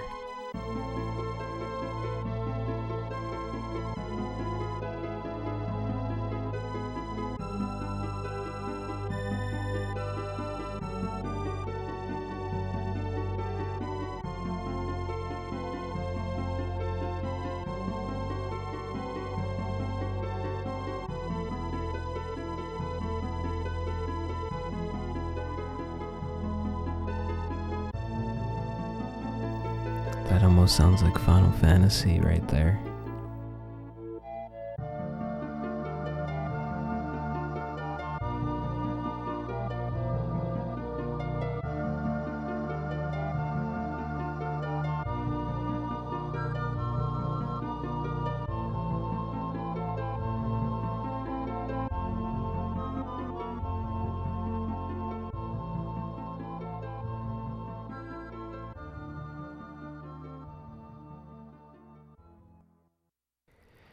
So that was my first playthrough of Otogirisou, aka St. John's Wort, and I just thought that was incredible. I was not expecting the jump scares, wasn't expecting the spookiness of it, and I actually really enjoyed the dialogue and the storyline as well. Definitely want to check out the movie after playing this, and I'm definitely going to play it again to see the different endings and the different choices. So yeah, really hope you enjoyed this. Sorry I didn't do whispers this time. I just wanted to make it a little more accessible. But yeah, I'll be back to the whispers next time. So yeah, have a good one. Thanks for watching, and I'll see you in the next one.